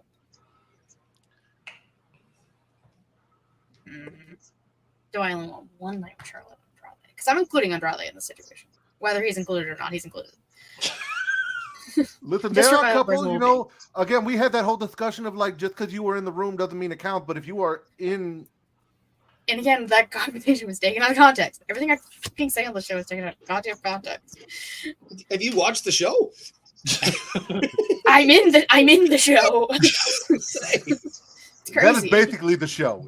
That is all the show is at this point. Me and Kyle one time referred to ourselves as Winnipeggers, and well, here we are. That's stuck. It's catchy. Oh boy. That is the name of citizens of our city. That is what we call ourselves. This is what we chose for ourselves. No way around it. Back to Mary Fuck Kill. I'm really weighing the options here. I'm not ignoring the question. I'm really weighing my options here. If we factor in Andrade, do we factor in Travis? That's a good question. What did he say? If we're factoring in Andrade, or we're factoring in Travis? Oh. Hold on. Yeah. Do you know who Travis Brown is, first of all? Yeah, I don't like him. Okay. No. Okay, so I already killed Ric Flair. So that's off the table. You did that. Yeah, I did do that. I feel like you did that a little soon. Like a weekend with Ric Flair sounds like a wild trip you'll have stories for forever. You don't want those stories. You don't want them. You need You don't host a therapies Kyle- and a restraining order from the police if that were to happen. And possibly penicillin. Most definitely penicillin. There will be things that you will have that are not in any books. The medicine No, hasn't I'm found out gonna yet. I'm gonna be like studied by multiple doctors if that were to happen. Mhm. Put in like a test tube. I'll play devil's advocate for a brief second. If you were to marry Rick and just Kill say the Dixie. right things, you know what I'm saying, you could still technically kill him and inherit.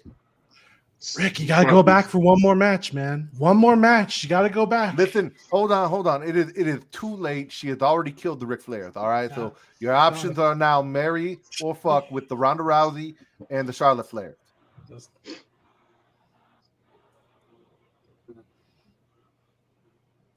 Why is this such a hard? I hate this game.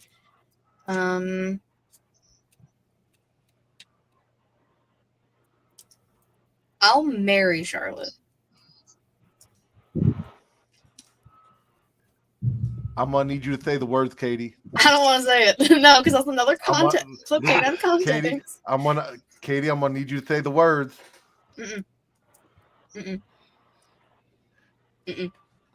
No, I don't want to. No, I don't want to. You promised you'd play the game, Katie. I did play the game and I said my options. The game's not over. It's not Marry You haven't Charlotte. said your options technically. I'll marry Charlotte. I'll fuck Ronda Rousey and I'll kill Ric Flair. There we go. There. Okay. That was Are not we that, happy? that was not so Does that difficult. appease the fucking court? Yes. Yeah, Yes, I it didn't does. really make out what was saying myself. Shut the fuck up. All I'm saying is I think we were all hoping for I'm gonna fuck Ronda, but No, see? No, because I've learned. I've learned. Also, Fuck you episode guys. title. Oh, no, we the already- episode we already- title is still Mega Stuffed Clusterfuck. Very fair. Oh, I have an entire post-it note of things I would have said to send you. I took a I'll couple start of those texting it down now. too, but all I took down was Spooky Chew and Interrupting Cowgirl. I forgot we said both of those things. Just make sure we put in the bullet points Ronda Rousey with the scissor emoji. No. To be fair, post show No. content does not make the because it's post show. So you got to As get that in on the main show. Advocate, you're not doing a very good job. Listen, I am promoting your content, stuff for you. So technically, I am very much doing my job. I'm bringing the people to you. You're bringing the people to me, and then they're going to be let down that they're not getting that type of Which content. people are you bringing? I This feel is like all- you've gone from her. She's I feel got. like you've she's gone got- from her Paul Heyman to her Don Callis. Like, Oh, is that because I'm bald? well, if anyone in the room can say it, it's me. Mm. Yeah. That's true. Oh, That's I true. didn't finish that. God. But yeah, no, Katie's got a fan club, so they've gone quiet. So They've that might been bring very them quiet. out The of- fan club has dissipated. The fan that club might is no bring them longer. out the woods. You got an invite to Disney on the pre-show. From a dude in a relationship. I told you on the beginning, I ain't a homewrecker. I'm not a hoe. I don't fuck with that. I mean, I don't ruin I'm not relationships. saying that you didn't. You're not a homewrecker, but are you like a homewrecker? Like Disney's Disney, man. All right, Mickey Mouse, take it easy. It was Yes. Tom. It Context. wasn't anything. It was No, Tom. it was It was Tom. Tommy. Oh, okay. It was like it was nothing special. This is a standing invite. This has been Because I was about to say I was getting ready to put my investigator hat on. Like, hold on. I feel like I don't No, tell you half the shit that happens anyways. Like, I was about to say, like, was it the guy from the Twitch stream that vanished that No, I still had the it- screenshot for? It wasn't White Beauty. Now he's gone. That was a time, man. That was a time. That was the double stuffed Oreo episode. That's the go. That was what we were trying Was to it? recreate here. Originally, That was- Fine as fuck, gang. I'm sorry. Do the Wallop Boys know that story? I don't I don't think Oh, so. Matt, please tell them that story. So It's such a good time for me. Last year, our boy Vince took a day off, and we had our friends from Young Kings Wrestling, swing on through. We called the episode Double Stuffed Oreo, which I think is self-explanatory. We've been through that. Around the end of the episode, someone came through the chat and was just spitting every bit of game they had at Katie, called her White Beauty. I can't do justice to some of the other phrases. Reek, maybe you can help me out so I don't want to get uninvited from the cookout. By See, so I remember at one point he said fine she as fine as fuck, hell, gang. and then he said on Pyru. On Pyru, she bad as fuck. Yeah. The fact that TC remembers the whole thing is crazy. And Katie was just sitting there not knowing how to handle herself, and we were losing our shit. Oh, for sure. During this episode. Because we was trying to talk. We was trying to talk, and then he just kept on just throwing more lines in, and I'm just like, yeah. Maybe he needs a minute to say what he gotta say.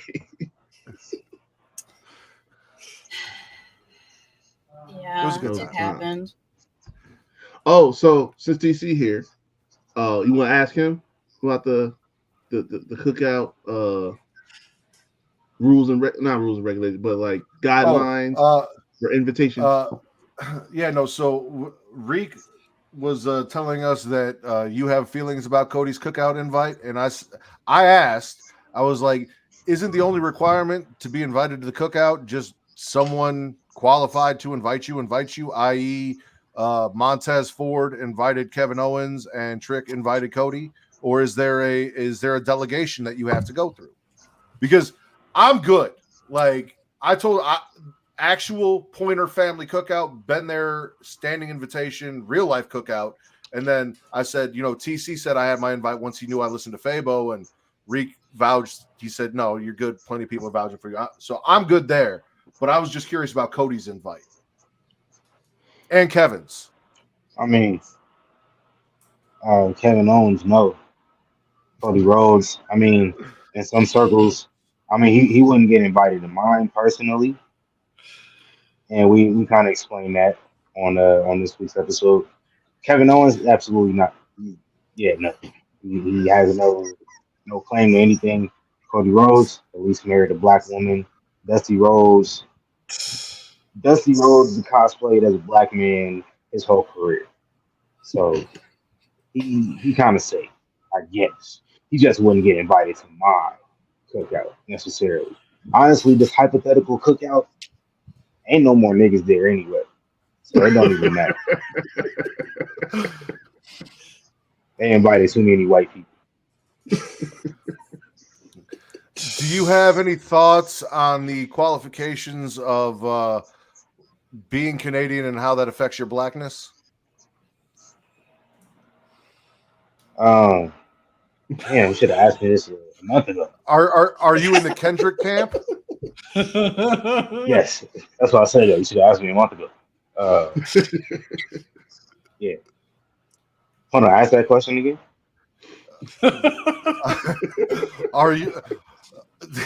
Are you in the Kendrick camp as far as qualifications, and if being Canadian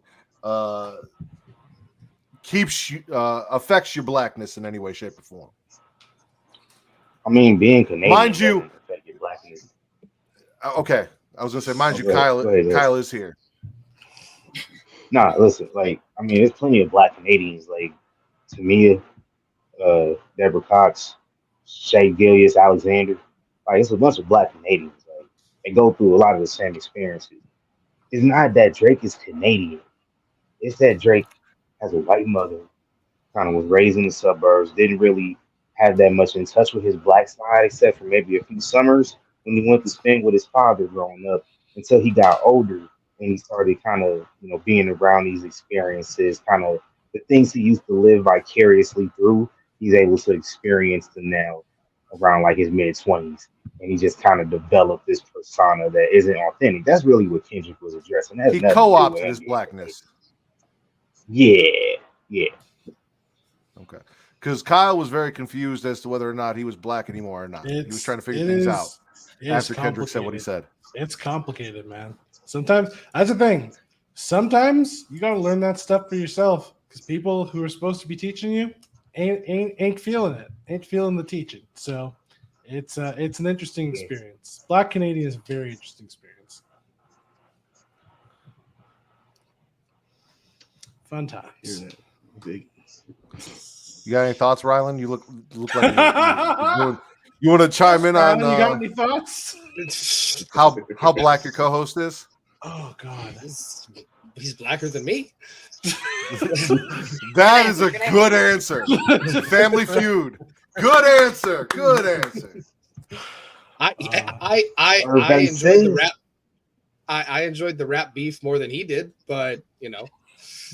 I still think it's amazing that after all that the song of the summer is about a man and his terrible reputation and how we're all dancing to, you know, certified pedophile. Wop, wop, wop, wop. Like that's what the fact that that's where we're at musically. And you know what? I love that fucking song. I love it so much. Listen, I mean, as an Italian, I've got certain feelings about him just saying "wop" over and over and over again. Oh boy, I'm not a big Gucci Man fan. Is everyone here aware of what the Italian slur "wop" stands for? I'm not. I don't know what it stands for, but I know it's without papers. That is what that is. Okay. Well, I mean, like the last few years, Nicki Minaj has tried to tell us otherwise. Also true, but different spelling. That's W-A. Okay, fair enough. We're all about that wet ass pussy around here. However, no. Basically, what Kendrick is saying by saying "wop" over and over again is again what we've been talking without papers, not qualified. Mm-hmm. God, he's so good at that. Those little hidden meanings. That was my favorite part of the whole thing. That's incredible. I'm glad that my Italian experience could pay some insight into something that everyone's been singing and might not have known about here. I'm also a little mad. I forgot when we were talking about sing that part even louder next time. Since Kyle got me all distracted on my CM Punk rant, I forgot that I wanted to compare CM Punk to, because I know Young Kings Wrestling has done wrestlers as rappers before, and I gotta say, in my personal opinion, CM Punk is Eminem. That is interesting. Yeah, I mean, kind of. No offense, it's kind of lazy. Y'all get it? See, but did CM Punk have a phase of his career where he was just like silly on purpose for the purpose of making everybody mad at him? EW. I mean, sorry, did I say that out loud? You're not wrong. Oops. But see, she's not wrong. I mean, I know CM Punk never had a phase where he was an addict. I know that much. Well, but see, I'm on the same page with you because I don't know if I can agree with this because CM Punk has never done anything in his career that was as bad as Relapse. True. That's not true. You know, he was in the UFC, right? Oh, yeah. That's a good point. That's a good point. Yeah. I'm not just being lazy out here. I have reasons for why I say what I say. See, you thought about this shit beforehand. I did. It was a point I meant to make on the show, and I didn't get to it. Oh, that's interesting. Damn. That's gonna require some more thought. See, now I can't really argue. Well, I watched both of them fights, and damn. Yeah. He stayed awake for one of them, though. Like, no, it was bad. It was real bad. Oh, shit. Yeah, I don't know how we follow that up. I think, I'm trying to find a hole to Matt. poke, and I can't find it now. Hey, have a good night, guys. I'm gonna take All off right, on that we'll one. talk to you later. All right, man. See ya. What's up, Rylan? Tell me a story that you want to tell on World's Funniest Podcast. Tell you a story that I want to tell on World's Funniest Podcast. Well, seeing as two of the, well, actually, let me do my post-show pee break, and then I will come back and I will let Katie and TC pick a story for you because they both heard all of the stories. I'm not sorry. TC, so. Who? Katie and Reek. Sorry, TC just left. my mind is in the bathroom. I will be right back. Guilty. This is the longest man. he has waited to do a post-show pee. This is actually insane. Good for him.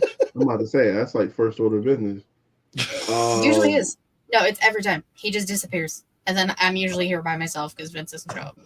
So I'm just like, hey. Hey, Vince been taking a lot of time off since we suspended that Pornhub Poppy race. Yeah. Because I would have won. All right, listen. I even show up when I say I'm not going to. I showed up at Pride on my phone, sunburnt as all hell and exhausted. In fairness, listen, we're not naive. We all knew you were going to do that anyway. Rude. It's true. It's true. You say, "Oh, I'm going to be doing this. I'm going to be doing that," and then you get the phone out, you get somebody's laptop out, and you in a hotel room, you in a outside somewhere. It really don't. I've never done a show outside. Wait, have I? Yes, you did. Yes, you did. We all did. Vegas doesn't count. Yes, it does. Yes, That was all three of us. It wasn't my phone.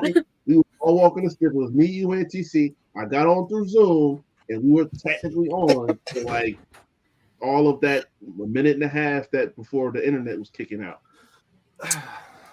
Fine, whatever. So, Right. Katie and Reek. Now that I've peed, my brain's right in the right spot, and I know who is who. Yes. There's the grandma story. Mm-hmm. There is the prostitute. Yes. That's there's my trip to Ohio. Uh-huh. Okay. And then there's also the girl from California. I do remember that one. Okay. Yeah.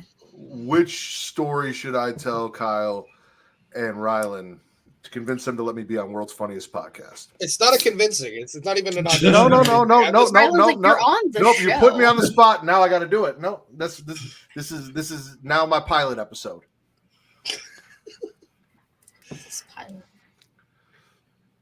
I'm going with the grandma, low key, high key. No, that's the answer. So,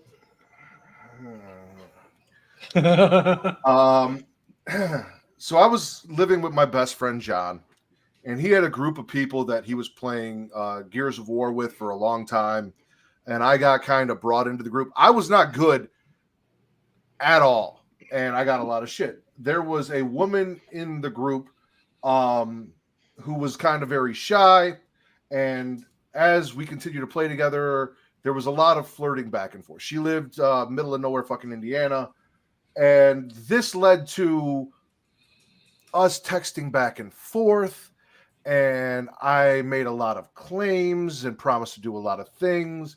I knew she was a little older than me. I may have said things like, I'm going to come there and knock the dust out of that pussy. A bunch of different shit that I made promises to do. So the day finally came. Hopped in my car. I drove out there. Never seen her before. No idea. Had never met her. Like, not a picture, nothing. But we had this great chemistry for almost a year back and forth, playing through Xbox, talking, texting, all this stuff. So I drive out to Indiana. Now, mind you, this is also the mother of one of the other people that we're playing with who was a couple years younger than me. And he had a child. Hence her being a grandma. So I get there, she opens the door, and I made some promises that I was going to do some things, and I had to go through with what I said I was going to do. And I did. We went out to dinner. We went and had some drinks. We turned off the lights, and I did everything I promised I was going to do. What I didn't pay attention to was the fact that it was Mother's Day weekend. So the next morning, when we woke up and I'm walking around this woman's house as if I own the place in just my boxers and no t-shirt, that friend of mine that we also play with shows up with his daughter to see his mom on Mother's Day. So now this is how I have met him for the very first time. Now, mind you, in that friend group, like they've all kind of gotten together, so it wasn't like weird that someone that they've played Gears with has come and hung out and done stuff. So it was kind of awkward. I introduced myself, said hi, and nobody said anything. We let it be. I went back about my business. Years later, I'm talking, I was married to Kate. This was only 3 or 4 years ago. We hopped on. I hadn't talked to him in a while.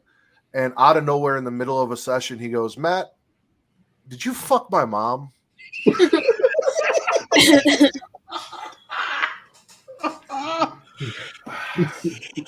And I got really quiet. And John knew, my best friend John knew, the one that brought me into this group knew. He's dying laughing with his mic on mute. He's waiting for me to respond. And I go, you know, I did fuck your mom. And he goes, after a long pause, and like, again, this had been marinating for probably 6 years before this question ever came up. He goes, you know what? I'm glad she had a good Mother's Day.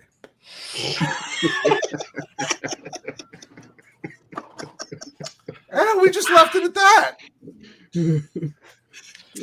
Now, mind you, things that I found out was his dad, or I wasn't sure if it was his dad or her second husband, like had passed away like years ago. Like she had gone a very long time without being with anyone. So again, I talked a lot of shit, and I was like, now I have to show up and perform for this woman that I've never seen before, because I said I was going to do all these things to her, and she ain't been touched in a long time. And that's basically, he's like, you know, after my dad died, it had been a long. I'm glad she had a good Mother's Day. So, what else do you say? Really? That's a good question. Like, I mean, if somebody came to me and knew that I fucked their mom, but if you're in a position where you are going to ask the question, you know the answer. Probably already. Knowing the answer, Yeah. like you're already in a place where it's like, how are you going to respond at that point? It took him 6 years to finally ask me. Mm-hmm. Yeah. He didn't want to believe it. He was like, "No way, Matt." Well, I would say because at this point, by the time he asked the question, acceptance had probably already set in. Yeah, and he just needed to hear it for himself. Do you think that's about the timeline? 6 years is about how long it takes for you to accept the fact that one of your friends fucked your mom? No, I think what happens is you go through the cycles, and then you go through them again. Oh yeah, you go through the stages of grief at least 3 times. Yeah, I don't think you can go through it just once on that. I feel like that's a multiple times. Of grief. But yeah. Prior to meeting my wife, and I had a sexual bucket list, and checking off the fact that I fucked a grandmother was one of those bucket list items. Like, how many people can say in their 20s they fucked a grandma? You know, like that's an interesting question. Yeah. Yeah, I can't get over just I'm imagining you doing that drive, and you're just trying to get yourself jacked up. You're listening to Eye of the Tiger, like you're getting ready. Some fucking corn and shit.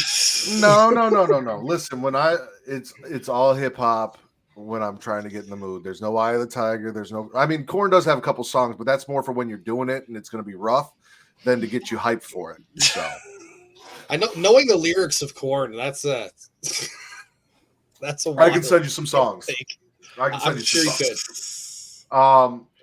No, dude, it was like a 4 or 5 hour fucking drive too, and the whole time I'm like, I have no idea what this woman looks like. I have no idea where I'm going. All I know is what she sounds like and the conversations that we have. I had no idea what to expect when she opened the door.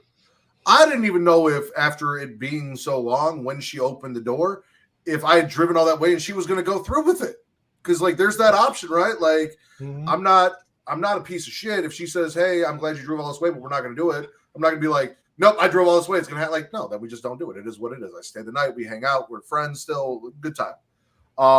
So I didn't know what was going to happen. But I knew after we'd gone, and by the way, I think I remember we went and saw What We Do in the Shadows, the movie, not the show. Did not like that movie whatsoever. What? Did not. Was not for me. Neither here nor there. I was probably listening to Thug Motivation. No bullshit. I do love me some Jeezy. So yeah, I had no idea, but no, we did that. We got back to her house, and it was kind of awkward, and I didn't really know how to broach the subject because, like, I'm on her playing field, right? I am completely out of my element. I drove all of this way. It's late at night. I'm not making a 5-hour drive back to Chicago. We have a couple drinks. Are we going to, I don't even think I really said anything. I think we were drinking in her kitchen and I just took my shirt off and it just kind of went from there. I do remember specifically going in the bedroom, her having candles and stuff, turning off the lights, and she seemed happy when everything was done and over with. I think I fulfilled all the obligations and promises that I had made. I mean, good for you. Good for you. Like, and not that you needed a story to get on the show. That's so perfect for the type of content. We're already on the show. And that was great. And again, that's not even the story about the hooker. That's not even the story about the time that I almost beat the shit out of some dude in Ohio after I fucked his fiance. So like we got tales. We got time. Yeah. Scumbag Matt has plenty of tail. Oh yeah, no, Scumbag Matt. Or the chick that broke up with her boyfriend, flew out from California, and then I sent back home without fucking around with because she ruined my Halloween. So there's that. If there's one holiday you don't ruin for me, it's fucking Halloween. I hear you. Correct. I hear you. That's right. So. Oh God. But yeah, there you have it. That is the grandma I like story. it. That was fantastic. That's exactly the level of, like, this month. I have my buddy Mick coming on because he bought a bidet, and he just wants to tell us about it. And we have so many have a bidet, and I love it. Yeah, that's what I hear. That's what I hear. You'll never go back. My asshole has never been on cleaner. Amazon. Y'all Yeah. bidet people are cult, man.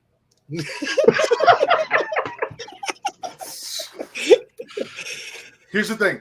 Travis talked to me about it and tried to convince me to get one. And I've known Travis since 3rd grade. So like when he comes to me and he's talking to me about shit like this, like I pay attention. Will was telling me they've got one, how much he loves it. My buddy John, who I've known since I was 3, like all of these people I know are like, no, trust me, it's like a whole different experience. Cause like my first thought is I don't want anything spraying my asshole, water or otherwise. Like that's not me. Even this month, not what I'm about. That's not my thing, right? So, but I took a chance. Again, Amazon. I didn't go for the preppy heated water and all that shit because I don't have an outlet near my toilet to plug it in to heat it up and all that. But I did it. I tried it. Crazy thing. My dad helped me install it. He had never used one. He tried it and went and had me buy him one, I think for Father's Day last year after using ours. Oh man. So yeah, you're definitely on the same level that we're on. We're just usually half in the bag. That's the only difference. I could get some hard Mountain Dew and have a good time with you. Jesus. I have yet to try that, but man, that sounds great. That sounds some great. hard Baja Blast. I could do that. That does sound pretty good. Honestly. It's not bad. So we went out today, and I don't really drink. Like my thing with cigarettes, I kind of stopped doing that. My wife gets to smoke, I can't because of work. Blah blah blah. But Kate doesn't drink, and I again, something I can tell you about why I stopped drinking. Not that I was an alcoholic or anything. It's just I got sick of dealing with all my really drunk friends, and I was the only one responsible enough to stay sober enough to put up with their bullshit. So I just kind of stopped drinking because it wasn't fun anymore. Like going out with a bunch of drunk idiots and taking care of them. And I've got stories about that. So I just don't really. It's not that I don't drink. It's just I don't drink very often. So today was one of those rare occasions. Like I told Kate, I'm like, I'm going to watch the pay-per-view on the drive home. So you're going to drive home, and if you're driving home, I'm going to have a couple drinks. And I did. They were called Snow Goddess. It was vanilla ice cream, whipped cream, coffee liqueur. There was something else in there. It was fucking delicious. I didn't even taste the alcohol. I slammed 2 of those. But we were trying to figure out because my brother-in-law's like, you don't drink. And I'm like, it's not that I don't drink. It's just I don't drink like you guys fucking drink. Like, so I was trying to figure out, and the last thing that I drank was a fucking hard Mountain Dew last summer. Kate bought them for Zoe's birthday, and Kate bought them for Zoe's birthday, and we were relaxing. I had a couple of hard Mountain Dews last summer. That was the last time I drank. So, actually, last September. But I had to think that, like, I don't drink so often that I have to try and remember when the last time I drank. And the last time before that might have been on our honeymoon, outside of maybe like a random beer here or there. Because John will come over when he still lived out here before he moved to Tennessee, and he'll bring a bunch of beer and shit, and then he leaves and just leaves it. And I'm like, I don't know why you're leaving it here because no one's going to drink this shit. So every now and then I'll have one and see, but I'm basic Bud Light when it comes to fucking beer, or like a Heineken. I don't do IPAs. I don't do all the fucking craft beer bullshit. My friends are all into that. I'm a basic bitch when it comes to beer. I really am. Why does your beer need to taste like grapefruit? I've never understood it. That's a very good question. I mean, if I'm being fancy, I'll do a Blue Moon. If I'm being fancy, I'll do a Blue Moon with an orange slice. But that's about it, right? That's as far as I go. Yeah, that's even pushing it too. That's even pushing. But no, it ain't for me. A Blue Moon with an orange slice is like fucking sophisticated. And like, I don't know why, but I just take a sip of that motherfucker and I just feel classy as hell. I do have another story for you because outside of the sex stuff. So one thing that me and my sister as well, because she drank and stuff like that. One thing we're proud of is what we call the Ritter Constitution. I have never thrown up from drinking. I have been no bullshit. So we went to a party across the street from our house, and I brought a gallon of Skol vodka that I was just drinking out of the fucking gallon, not mixing it with anything. I was just drinking straight Skol vodka. We ran out of beer, so we started doing vodka shot pong instead of beer pong. I was blackout drunk. I was told the next day that I literally crawled through my neighbor's yard across the street and into our house to get to bed. Have never thrown up from drinking. I have, however, gotten so high that I puked. So I had gone, again, prior to the job, I had gone to Thanksgiving. My cousin had weed. We smoked. She gave me some. We went on a little walk before Thanksgiving, got high, came back, thought nobody knew. Everyone knew we were fucking stoned. I brought it back. I put it in a DVD case and I fucking forgot about it.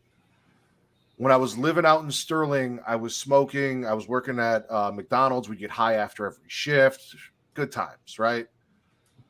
We were out of weed. I found the weed in the DVD case. So we smoked it. It was probably 6-month-old weed that had been sitting in that DVD case, but we didn't have anything else. We were like, fuck it. So we rolled it up in a blunt. I hopped in my buddy's Mustang. We went on a cruise.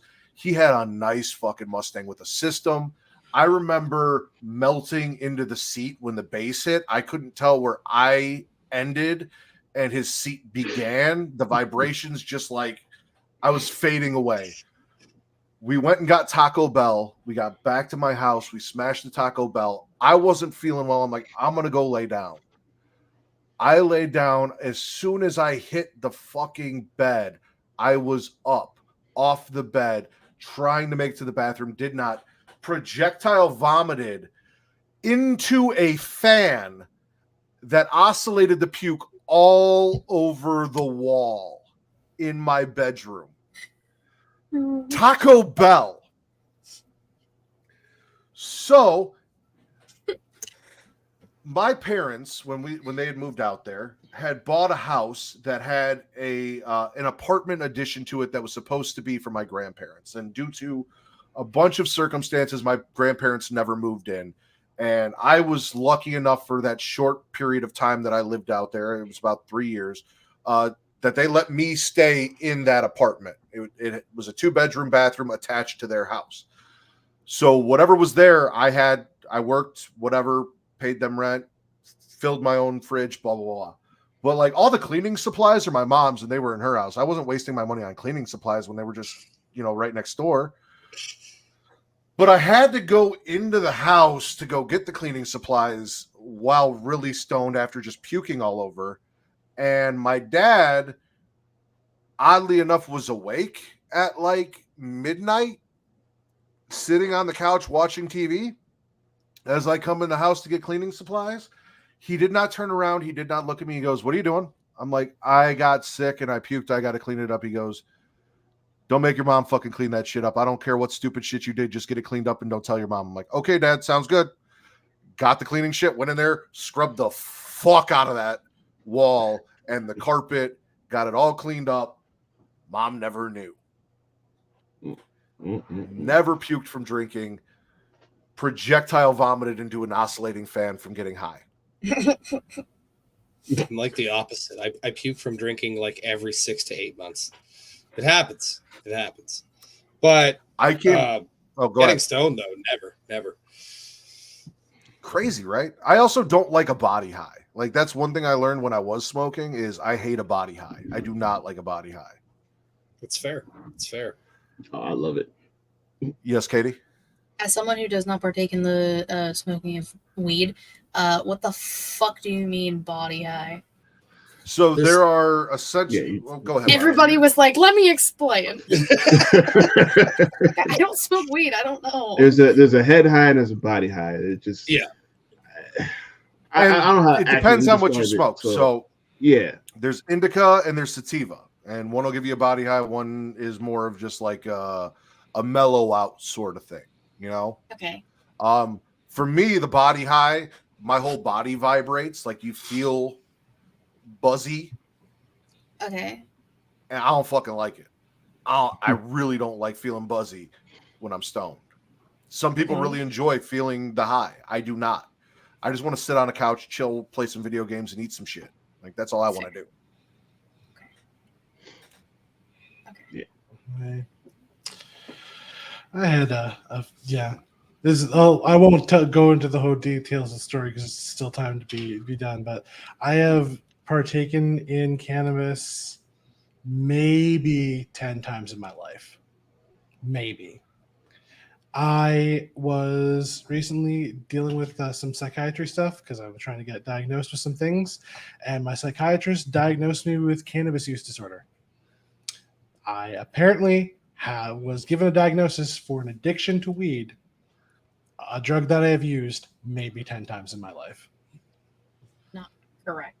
Yep. I think that means you should smoke more weed. I think if they're already like telling you you're dependent on it, you might want to just upkick it. So now because like free healthcare sounds great until you hear that story. Yeah, sure does. Sure does. Yeah. Admittedly, would it have been worse if I had paid for that? Yes, it would have been much worse if I had paid to do that. But yeah, no, there's ups and downs, let's say. I've never a weed addiction. Like that's still like Yup. Right? Because it just addiction is such a negative term. Mm-hmm. So I don't know of many negative things that come out of the experience. So, yeah. There's a small percentage of people that experience like longer term effects like memory loss and things like that. Like, Well, yeah. Like but it's a small percentage. Yeah, if they don't know how to use proper moderation, if their body's not adjusted. My wife I'm and best saying friend like both fall into that category. That it's not that small of a percentage. No. They don't remember shit.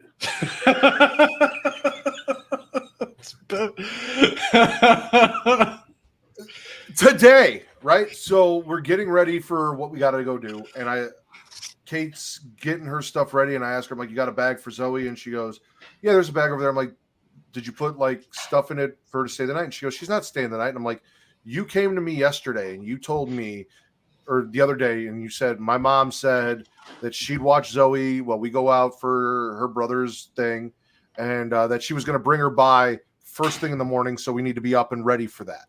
She goes, "I didn't know that was a different time. We did not have that conversation." I'm like, "Dude, I have not had any sleep last night. I'm not ready to fight with you about this, but you fucking told me that, all right? Like you did."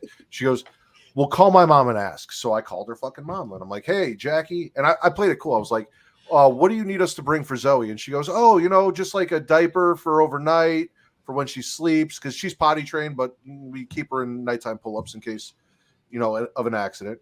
And like pajamas and stuff." And the whole time I'm just staring at my wife like, "I fucking told you. We've had this conversation 2 fucking days ago." And she acts like I'm the crazy one.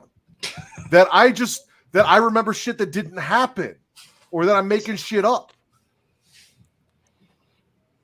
No. Oh, man. I hung up the phone and I looked at her and she goes, "Are you happy now?" I'm like, "I just need to hear you say that I was right." She goes, "Fine, you were right." I'm like, "That's all I needed." Those are small things to ask. Those are just small things to ask. She could not say it at that point. She couldn't not. I mean, it's little wins. Depending on your viewpoint, it could be a huge thing to ask. Most of the time it is. Saying that I was, saying I was right. Yeah, it's only happened a few times in my life. I think every single one of them I celebrated far too hard. It always got me in trouble. Yeah, it's fun to go from being right to celebrating being right, and that celebration turning you back to wrong. It feels like a correction in the universe. Listen, Kyle, as someone who's been in a relationship for 10 years, married for 7, you don't celebrate till they leave the room, and make sure they don't see you. It's a better play. I'm telling you right now, I was like, "I just need you to tell me I'm right." She goes, "You're right." I'm like, "Okay." She walked out of the room. She went into the bathroom. I heard the door close, and I was just... But I can't let her see that, because then I'm in fucking trouble. So you wait. If you have to, you get up, you go, like, you're like, "All right, cool," and you say, "I gotta go to the bathroom," and then you go celebrate in the fucking bathroom by yourself. Little party. Take a laugh outside. Yeah, whatever you gotta do. Oh man. Yeah. I think I have to call it at this point. No, I think this is a good point to stop it. I want to thank everyone who's still watching and joining us. We appreciate you guys hanging out. Just, if you're still here, we love you. He left. Okay, well, fine. Fuck you too, Just. No, we do love you. And we will see you guys next week. Bye. Mm-hmm.